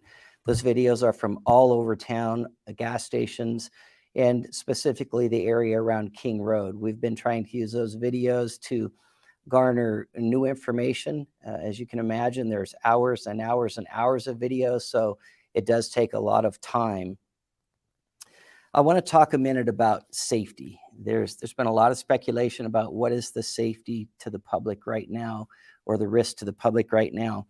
I would just like to add that we should always be vigilant. Certainly we should be vigilant now, but we should make that a way of life for us. We should always be walking with our head up, sticking to lighted paths, and walking in groups if we can. And in addition, letting people know when you've arrived home if you have not made prior arrangements. This is not an indication of a specific elevated risk, but something that we should be vigilant with just in our daily lives. Yeah, like that's I want to let that's everybody something that's something you should be doing in this day and age anyway. Yeah, you should. I mean, you know, you should absolutely be walking in pairs or groups if you can, and you should absolutely stick to lighted paths, and more than anything, let someone know that you made it home safely. Absolutely. So, you know, well, Nikki, yeah, true, but you know, that's just when they're faced with the question of, well, what are you guys recommending people do to stay safe? Well, they're just going to answer with common sense, like they're saying like he's doing right here. Common sense dictates that you just simply just you simply just use your common sense, man. And you know, even, man, carry some mace on you or something, even, you know. I mean, I don't think they're going to tell anybody to do that, but I would tell people to do that. let everybody know that we are still 100% committed to solving this crime. There's a lot of information to sort through, and the information keeps coming in. And not all of the information is relevant, but you don't know if a tip is valid until you take the time to examine that tip and see how it relates to other information that you might have. We have teams in Moscow, Salt Lake City, and in Virginia, as well as other locations. And again, a tip does not mean your fucking insane theory, people. A tip does not mean your harassment of a person who just happens to be a neighbor. Their locations across the country, and we're prepared to do interviews and follow up on information at any point, anywhere. The ISP and FBI investigators, along with the Moscow Police Department investigators, includes dozens of analysts, tip line operators, and others, and they're working around the clock 7 days a week to sort through the volumes of information. MPD has detectives, support personnel, and a communications team to try to keep everything together, but it is still a daunting task. The FBI, their investigators are ready at a moment's notice at any place in the country to go conduct an interview should the tips and leads take us there. And the Idaho State Police has, besides working on the investigation. Yeah, see, that's an interesting theory, Kath. I would think so too. I think that they are analyzing video, and I think not only was it I mean, there's no way to know that it was a mini mart or anything like that, but likely, you know, some place that's going to have cameras or, you know, an ATM camera or something to that effect. But I would think not only in one place would there be, but they would have probably two sets of footage of the same car that they believe to be the same car at the time of, because it's a pretty specific time that they're looking for, that they believe that this car was there. Because what I'm thinking is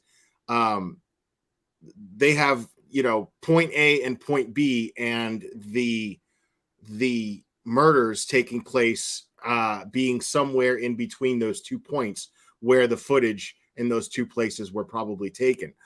I would think that. I don't know. I'm just speculating here. So it's possible.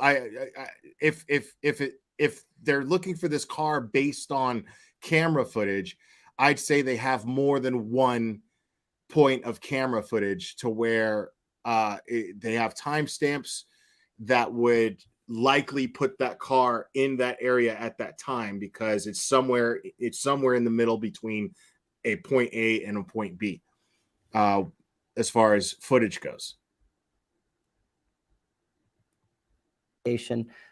Had several uniformed troopers in the area, to help with safety concerns around the city and on the University of Idaho campus. And just a quick reminder, please stick to official news releases for information. Tracking down rumors and quelling rumors about specific individuals or specific events that may or may not have happened is a huge distraction for investigators, and oftentimes is the result of social media propagation. And it is very, very frustrating to investigators and hard to stay on track. Right. Finally, I just want to add that we do have a lot of information, and we are specifically keeping that information safe. We're not releasing specific details because we do not want to compromise this investigation. It's what we must do. We owe that to the families, and we owe that to the victims. We want... Yeah, understand. They don't owe us anything. I think they're being very generous with all of the updates that they give us. They give us updates almost daily. I think they're doing great in the way that they're handling the public. They're being very kind in sharing updates with us. But they're not going to compromise their investigation by telling us everything that they know. That's no law enforcement agency does it. I'd be worried if they were doing that. If I saw them giving every single detail that they have of this investigation and making it public, I'd be pissed off. I'd be like, you people stupid? What are you doing? Want more than just an arrest. We want a conviction. We owe that justice to Xana, Kaylee, Madison, and Ethan. And finally, I would just like to remind anybody with information, you can call the tip line at 208-883-7180. And that is directly to the tip line office in the FBI.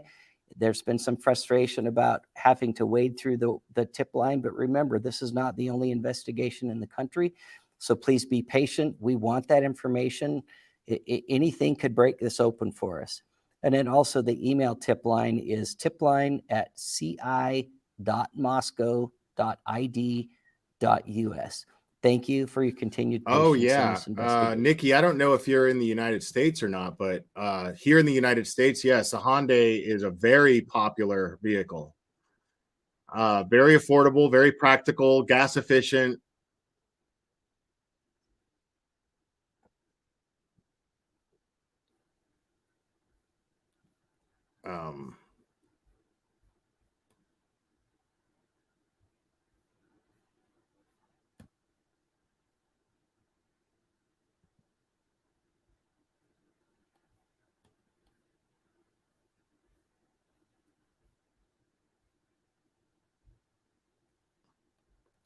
I'm trying to find the news footage from earlier today. Or yesterday, anyway.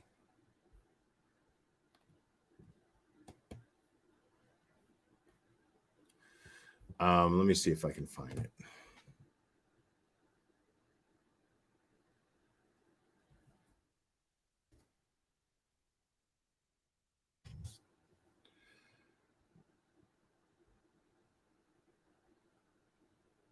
This is okay. So this is the.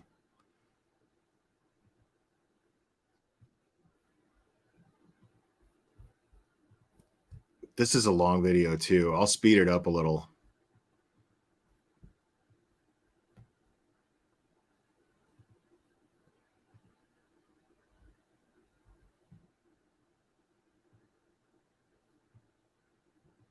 For a month since 4 University of Idaho students were found dead in that off-campus home in Moscow, Idaho. Police are still looking for a suspect, a murder weapon, and a motive. And that is where we find Fox News multimedia reporter Jake Carolexis standing by outside the headquarters of the Moscow Police Department with more. Jake, what are we learning tonight? Thanks for being with us.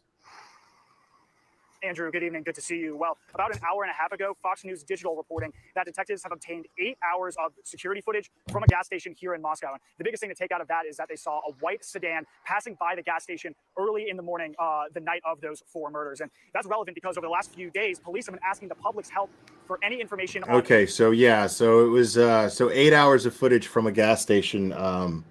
white 2011 to 2013 Hyundai Elantra. That car was spotted near the scene of the crime on the night of those 4 murders. Police believe that whoever was in that Elantra could have critical information related to this case. And the Moscow Police Department has been combing through hours of surveillance footage. Hasn't resulted in any leads yet, but police are saying that even though they don't have a suspect, tips are coming into the department, and this is not a cold case. Well, this investigation is not cold. We get dozens and dozens of tips. We sort through them, we prioritize them, and for sure, some of them are not good tips. They're not even relevant to the case. But every single day, we get a good amount of viable tips.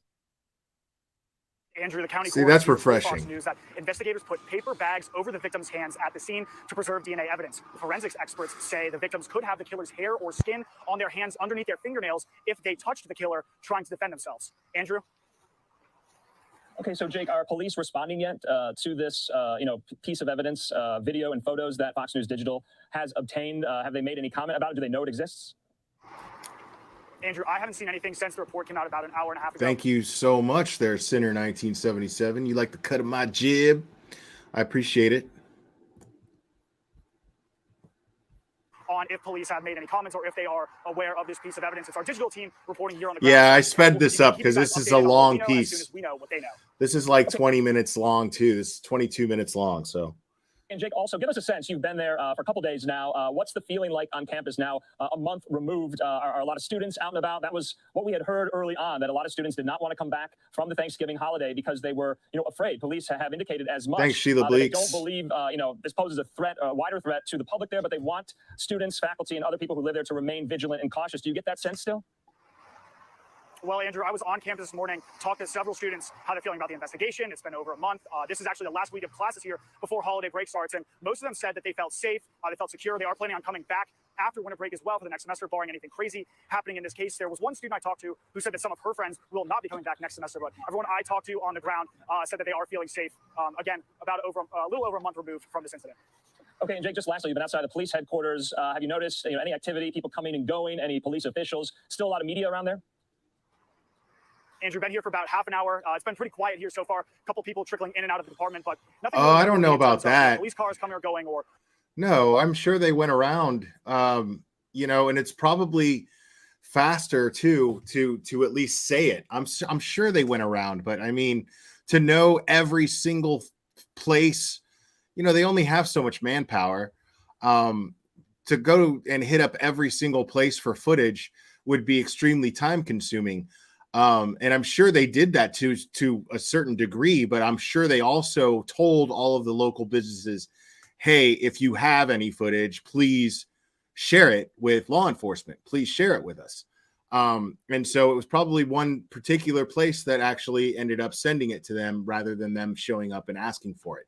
So I wouldn't sell law enforcement short by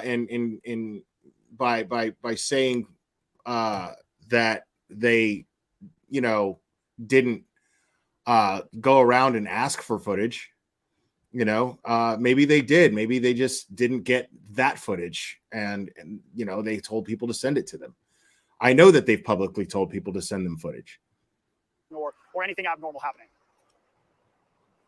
All right, Jake Alexis there live for us in Moscow, Idaho, with the latest on this story, and so many are hoping for a break in this case. Jake, thanks so much. We'll talk again. HoneyBook completely changed the way I do business. I'm Latasha James. My best piece. Okay, in the meantime, we do want to let you see some of those new photos and videos obtained by Fox News Digital. And of course, we're going to put them up here on the screen. Okay, more from the investigation now into those slain University of Idaho students. Those images you just saw at the top of Jake's report were obtained exclusively by Fox News Digital. This cell phone photo of a computer screen showing a white car on a highway in Moscow, Idaho. The clerk who reviewed the security footage said it drove by around 3:45 in the morning. There you see the photo of the timestamp. You did just see that. Detectives collected 8 hours of surveillance video from this gas station. An overnight manager told Fox News Digital that she had been reviewing the tapes over the past few days during her graveyard shift. She says she saw a white sedan driving by real quick at 3:45 in the morning. That's around the same time the 4 students were killed. The manager said once she saw the car on the tape, she took a photo and sent it to police. Detectives arrived around 11 a.m. Interesting. So that's interesting. And the fact that because I don't know if any of you guys have ever worked. I've worked almost every job that a college degree does not, that you're not required to have to keep a roof over my head throughout my entire adult life. And one of those jobs, as a matter of fact, I was working that job along with, it was when my son was, it was when my son's mother was pregnant with my son. I worked a night shift job at a food mart like that. And let me tell you, man, it is boring. I did that, and I worked at a Sam Goody, a CD store, for a little while there too during the day. I did some roofing during that time too. It was just, yeah, it was a lot. I was just trying to do everything that I could. The night job at this food mart was the most boring thing in the world. So I could imagine, like, if there was a crime that took place like that was so high profile in that area, I you know, sure, yeah, I'm just gonna sit there and go through that footage. I got really good at a yo-yo. Okay. That's what I did with my time. And once everything was stocked and once everything was done and there was no customers, you know, I mean, it gets to a point where there's like nobody coming in there. And I got really good at a yo-yo. I just grabbed one off the thing and Cinder 1977, thank you. I'm working overnight at a nice hotel right now. It comes with a room of my own. It sucks. I don't know. Are you working for the hotel or but I mean, I don't know, man. Doesn't sound that bad. You know, if it's a nice ass hotel, good for you. 7 a.m. this morning to collect the surveillance video. Fox News Digital asked them while they were leaving if they found anything significant. One of them responded, not yet. Just last week, police, remember, said they are looking to speak with the occupants of a 2011 to 2013 Hyundai Elantra, who may have critical information on the slayings of Madison Mogan, Ethan Chapin, Zaina Carnodal, and Kaylee Goncalves. And there you can see the timestamp there. So this is breaking as we speak. This is with a story in a case that has not had many major developments. I would say this is quite significant at the moment. There you can see that video obtained by Fox News Digital detectives going into that gas station, collecting 8 hours of surveillance video. And so that overnight manager had been reviewing the tapes over the past few days on her graveyard shift. We know, according to police there in Moscow, a lot of online and amateur sleuths have taken up this cause. No doubt they have been somewhat irritated and annoyed by that development in this, but no doubt the wider public is invested in trying to bring someone to justice and trying to find a piece of information that will help law enforcement, as we are now 1 month removed since those very vicious slayings. Okay. In the meantime, we do want to play out an interview now that we had. Live Now's own Andy Mack spoke with the family attorney of the Goncalves as they want answers, as they are still mourning the loss of the death of their daughter Kaylee in this slaying. Let's hear what the lawyer the Goncalves family, I'm really glad now that the family lawyer is doing the talking. That's refreshing. And not dad so much. And, you know, it's not that I'm, you know, criticizing how he feels or anything. But, you know, him talking to the press and adding such an emotional element to it didn't make things easier for this investigation, you know. And I get him being emotional and everything. I just, you know, it's a relief is what I'm saying, that the family attorney is now speaking for them. I'm glad to hear that. Lawyer had to say in this interview. When you hand someone your logo sticker, you put your brand out into the world. We're back here on Live and Now from Fox. I'm Andy Mack, and certainly still watching a story that has captivated a lot of the nation over the last month plus. We're now joined by Shannon Gray, attorney for Kaylee Goncalves' family. Thank you so much for joining us here. And the latest developments, what are you kind of talking with the family about, and kind of just what are we looking at right now, a month after this tragedy? Well, on Monday, we had a meeting with the investigators, the prosecutor, Chief Fry, everyone that's kind of involved in the investigation. And the family and myself met with them and wanted to kind of connect with them about a few issues. We had a lot of questions that we wanted answered. Most of them didn't get answered because they're keeping, you know, most of the investigation pretty close to the vest. But we did want to cover a couple of things.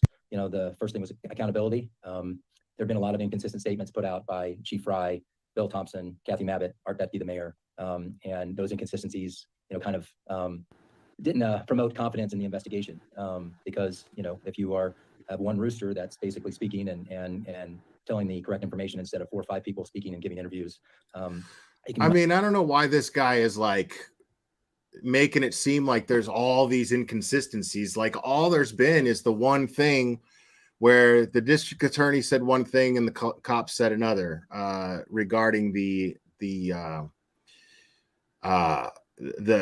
victims being targeted. I mean, I don't think they need to like attack law enforcement over that. That's not appropriate. It can be much more of a consistent message. And so we wanted to let them know that we'd like to see, some more accountability when it comes to communication with the public, and accountability regarding, them managing their side of the investigation a little better. The second part of it was communication with the families, the victims' families, and making sure that has, they do a better job of it. They haven't done a very good job of communicating with the families. It's been kind of inconsistent. We've been reaching out to them, a lot of that stuff. Well, dude, here's the thing about that. Mr. Attorney, the thing about that is look at what your client did. As soon as he got information from law enforcement, he went on Fox and did an interview discussing details of the investigation. He also went on News Nation and discussed details of the investigation. Like I said, I understand him being emotional, but being emotional and then talking and giving interviews, probably not a good thing if you want the results of getting justice for your child being murdered. And again, some of you may be like, that's not fair. You're attacking this guy, and I'm not attacking him. What I'm saying is it's not necessarily fair there were 3 other victims' families. You know what I'm saying? There's 3 other families out there who haven't been public, in giving these kind of and expressing these frustrations out loud, and giving certain details. You know what I mean? Like, they deserve justice just as much as the Gonsalveses do. So that's all I'm saying. So now this guy is up here talking about, well, they're not communicating with the families enough. Well, look at why, I mean, you give them details that they're not giving the rest of the public, and then they go on TV and then to discuss those details. That's not helpful to their investigation. It's not helpful in getting you justice, Mr. Gonsalves. It's not. Wanted to make it very clear to them that our expectations were the investigations, number one, obviously. Absolutely. Number 2 is the victims' Sure. families, and the third is the media, and the general public. The idea that the families might hear about some new information on a news release was unacceptable. We needed to hear about it first, prepare for anything that might come down the road regarding that, and move forward in that direction. So it is, and there's a lot of information we don't know. And like you said, police are keeping a lot of this information close as the investigation continues. How much does the families know, and how much does the Gonsalves family know about what happened on that night? Well, there's been a lot of information that's been put out by the different parties. Bill Thompson made some statements about the targeting aspect of it that, Chief Fry walked back on. Kathy Mabbitt, the coroner on the case, has made a lot of statements, a lot of interviews, has spoken with different victims' families. Art Betby, obviously, from the get-go, the mayor of Moscow, made the statement about crime of passion. So, we went in wanting to clarify a lot of that information. We wanted to, I had 5 pages of questions that we were looking for. They wouldn't give us much information, if any, on most of the stuff. But we're hopeful that, the thing that we wanted to do is that leading that meeting, the police asked us to, for the platform that we're using, giving some interviews, is to really focus on information regarding the 2011, 2013 Hyundai white vehicle, and, the tip line being 208-883-7180, and getting information on that and putting that out to the public. I think that's an important piece of evidence regarding who might have been in the car, what they might have seen, things like that. And the fact that the tip line itself has been turned over to the FBI. So you'll have to be patient in your tips. There might be a prompting that you may have to go through. It may be a 15-minute or so phone call in order to get the tip in. But for us to, put that forward and make sure that people were aware of that, and that's a piece of evidence that they're really looking for. So, and over the last just week or so, the tip line has been open, and you mentioned the car as well, that white stock photo that they sent out, and they post on their Facebook page about all the information and sort of tips. But we really haven't heard Welcome, Summer B. Thank you. and obviously we're a low priority here on the scheme of things. But is there more communication? Is there a daily communication between the police and the families? Well, that's part of it. I mean, there's a lot of questions we asked during the meeting on why they're keeping certain information from the public, why they're not using the community more, and trying to find a suspect or a person of interest in the case. These are all investigative decisions that they're making, and we're going to hold them accountable for all of those decisions that they make. And we are, the one thing that people are very, we support the police, we support the investigation, we support everything about the people that are helping the investigation. But you also have to hold people accountable for the decisions that they make, and hold people accountable in every job. I'm held accountable for the things that I do. Everyone is. So you can be pro-police, Well, great, but you think that the timing is appropriate, Mr. Attorney? Because I don't. How about you just wait till after the fact? Why don't you just let them do their jobs and let them try to catch this guy, or woman? But I'm willing to bet it's a dude. But let law enforcement investigate and do their job, but they don't need to be attacked publicly by the families right now. You know what I mean? That's not helpful. How does that get this guy caught any quicker? You know what I'm saying? Pro investigation. All of I'm not saying not to hold them accountable if they're being careless with the way they communicate with the families. I'm sure, okay, but addressing the issue now is not going to do anything to get this person caught any faster, is it? Just wait till they catch him, or the case goes cold or whatever. Just but now's not the time, I don't think. And support everyone that's involved, but still hold them to a level of accountability. And so, as part of the communication with the family, that's part of the thing that we wanted to clarify. We want to make sure there's daily check-ins with the family, daily updates. If the family has a concern, let's say they see somebody posted some video online, and they're concerned about that, and we direct that directly to the police department, and they need to respond immediately. And the reason they need to is because maybe them getting back to us and saying, hey, that's just a bunch of fluff, and there's nothing that's there with that piece of evidence. It allows the family to sleep better at night. It allows them to, to move on with things and check that box and do those things. So we want to make sure that they were aware of that as well. And, one thing I've been saying all along, kind of hand in hand with that, is that there are a lot of people out there that are trying to get their 15 minutes of fame, and coming up with ideas and theories and things like that. Especially, ones that are directed towards the families, any of the families. Number one, there needs to be a lot of grace and kindness that's put towards the families. Agreed. It's a tragedy for them. It's a news story for a lot of people, but it's a life tragedy for this family and for all the victims' families. And so, a father or a daughter or someone making a statement and then them running with that statement and doing different things and twisting it in a way. These are people that have lost a sister, a brother, a daughter, and people need to, be aware of that and just be kind. And the reality of it is, agreed, the media shouldn't give those people platforms to speak their vile. And so the media needs to hold themselves accountable for that as well. If you are putting things out there and allowing someone to have a platform that's a supposed expert on the case, then you need to really think about what you're doing. So, and what good it's doing. And it's not good it's doing for the broadcast, what good it's doing for the investigation, for the families that are directly affected and will be affected for the rest of their lives. It definitely is a very traumatic moment for the four families, but also the entire community in Idaho, Moscow. Certainly a small, close-knit community, the University of Idaho, the student body as a whole. But amongst the victim families, obviously you represent Kaylee Gonsalves and that family. Is there any communication amongst the families? Because we've seen different members of families speak out recently, and obviously as this investigation continues on, they're searching for answers. They want a little bit of peace of mind. How much communication is there amongst the families of these four tragic victims?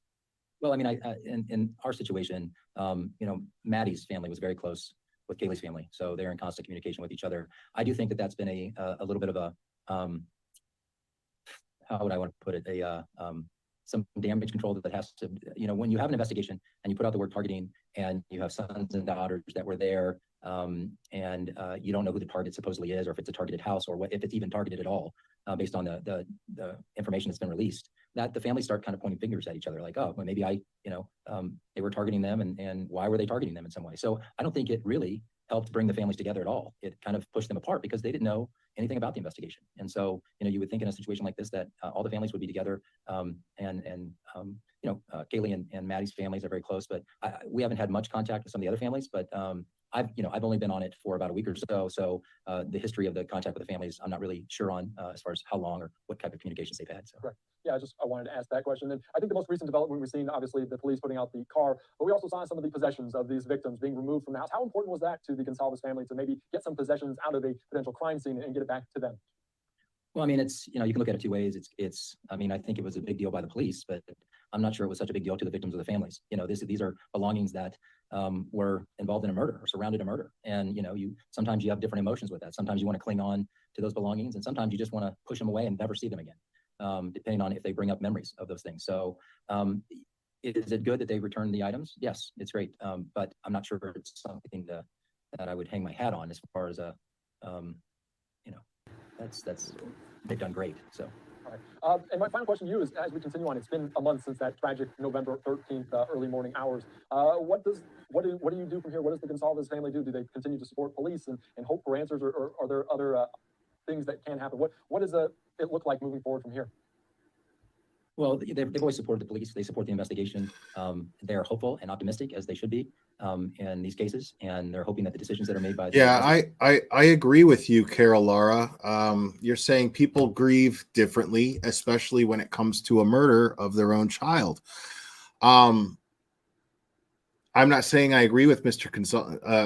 Gonsalves. He's still in shock, and people want to make common sense to his actions. No, I'm not. I'm not faulting him in the sense that, like, I'm pointing a finger at him and being like, "Dude, shut up." I'm not doing that. But I am just pointing out that it's not in any way helpful to the investigation to publicly be emotional against law enforcement.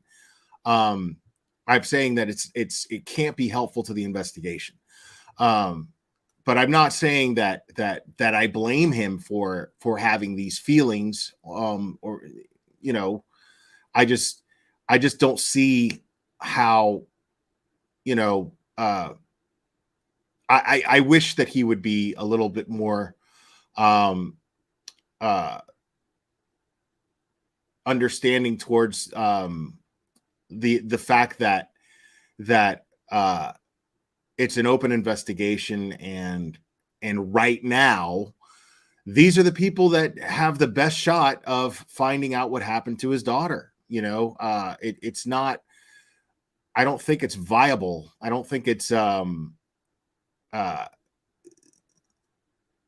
that, I just don't think it's very responsible to go after law enforcement at this point in their investigation. I feel like the timing is bad. But I don't blame him for feeling angry. I don't blame him for feeling frustrated. I don't blame him for expressing frustration. I'm just saying that it's not going to be good for the investigation.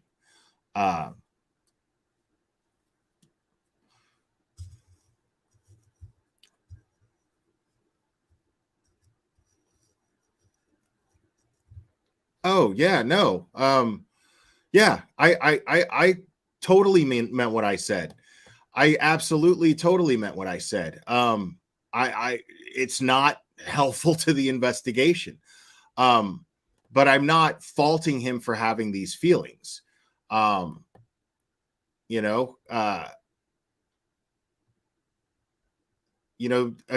there are 3 other families that want justice. That should be taken into consideration by all the members of each of those families. The investigators are going to eventually find the person who committed these crimes. And so, moving forward, they're just supportive of the police and supportive of the things that they're doing. And they're hopeful that there'll be some answers. I don't know what the time frame is on that, but hopefully there'll be some answers in the future. And just, still just being involved in the investigation as much as we can. So, and I think a lot of people are looking for the answers.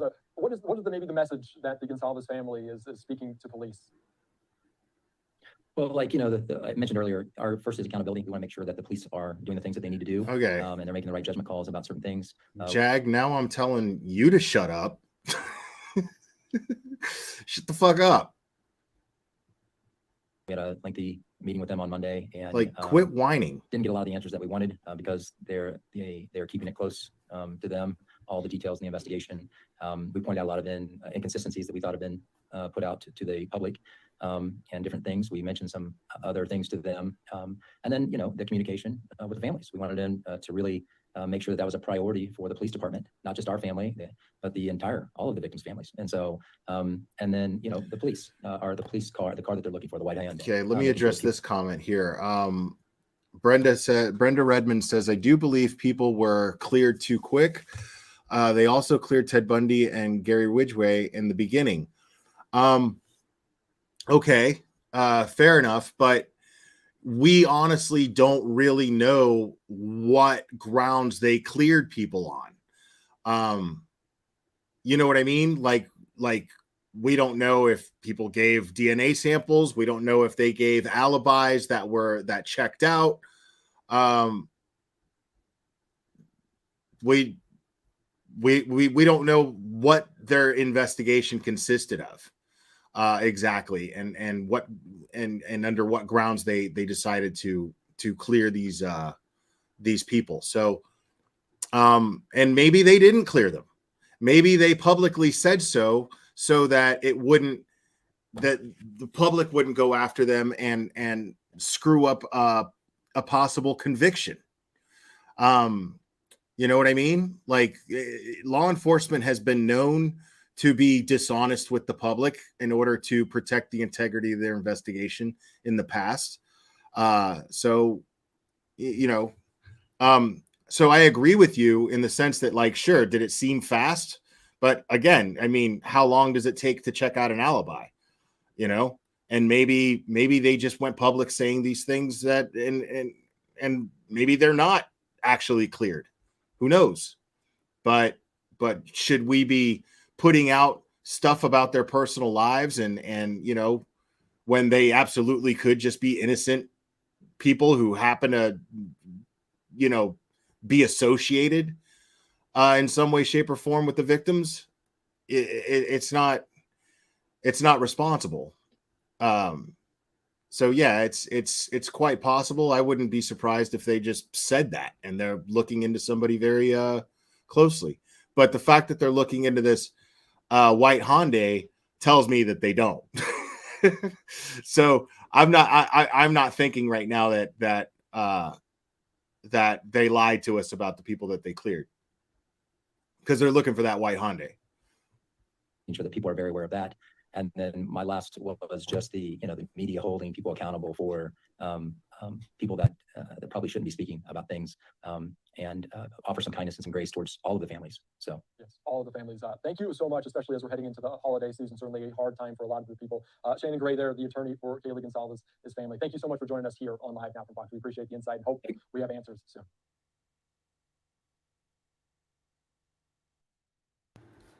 All right. So, yeah, that's that.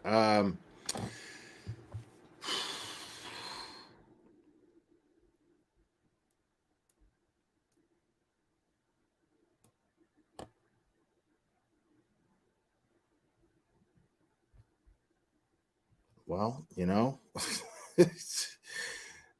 hey, you know what I mean? Like, dude,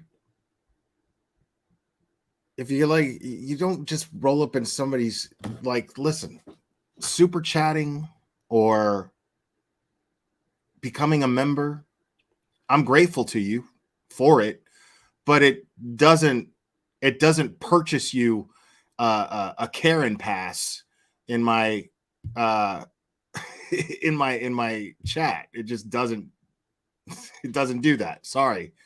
If you're up here accusing me of being insensitive towards victims or attacking victims' families, which is the opposite of what I do here, yeah, I'm going to tell you to shut the fuck up because you don't know what you're talking about.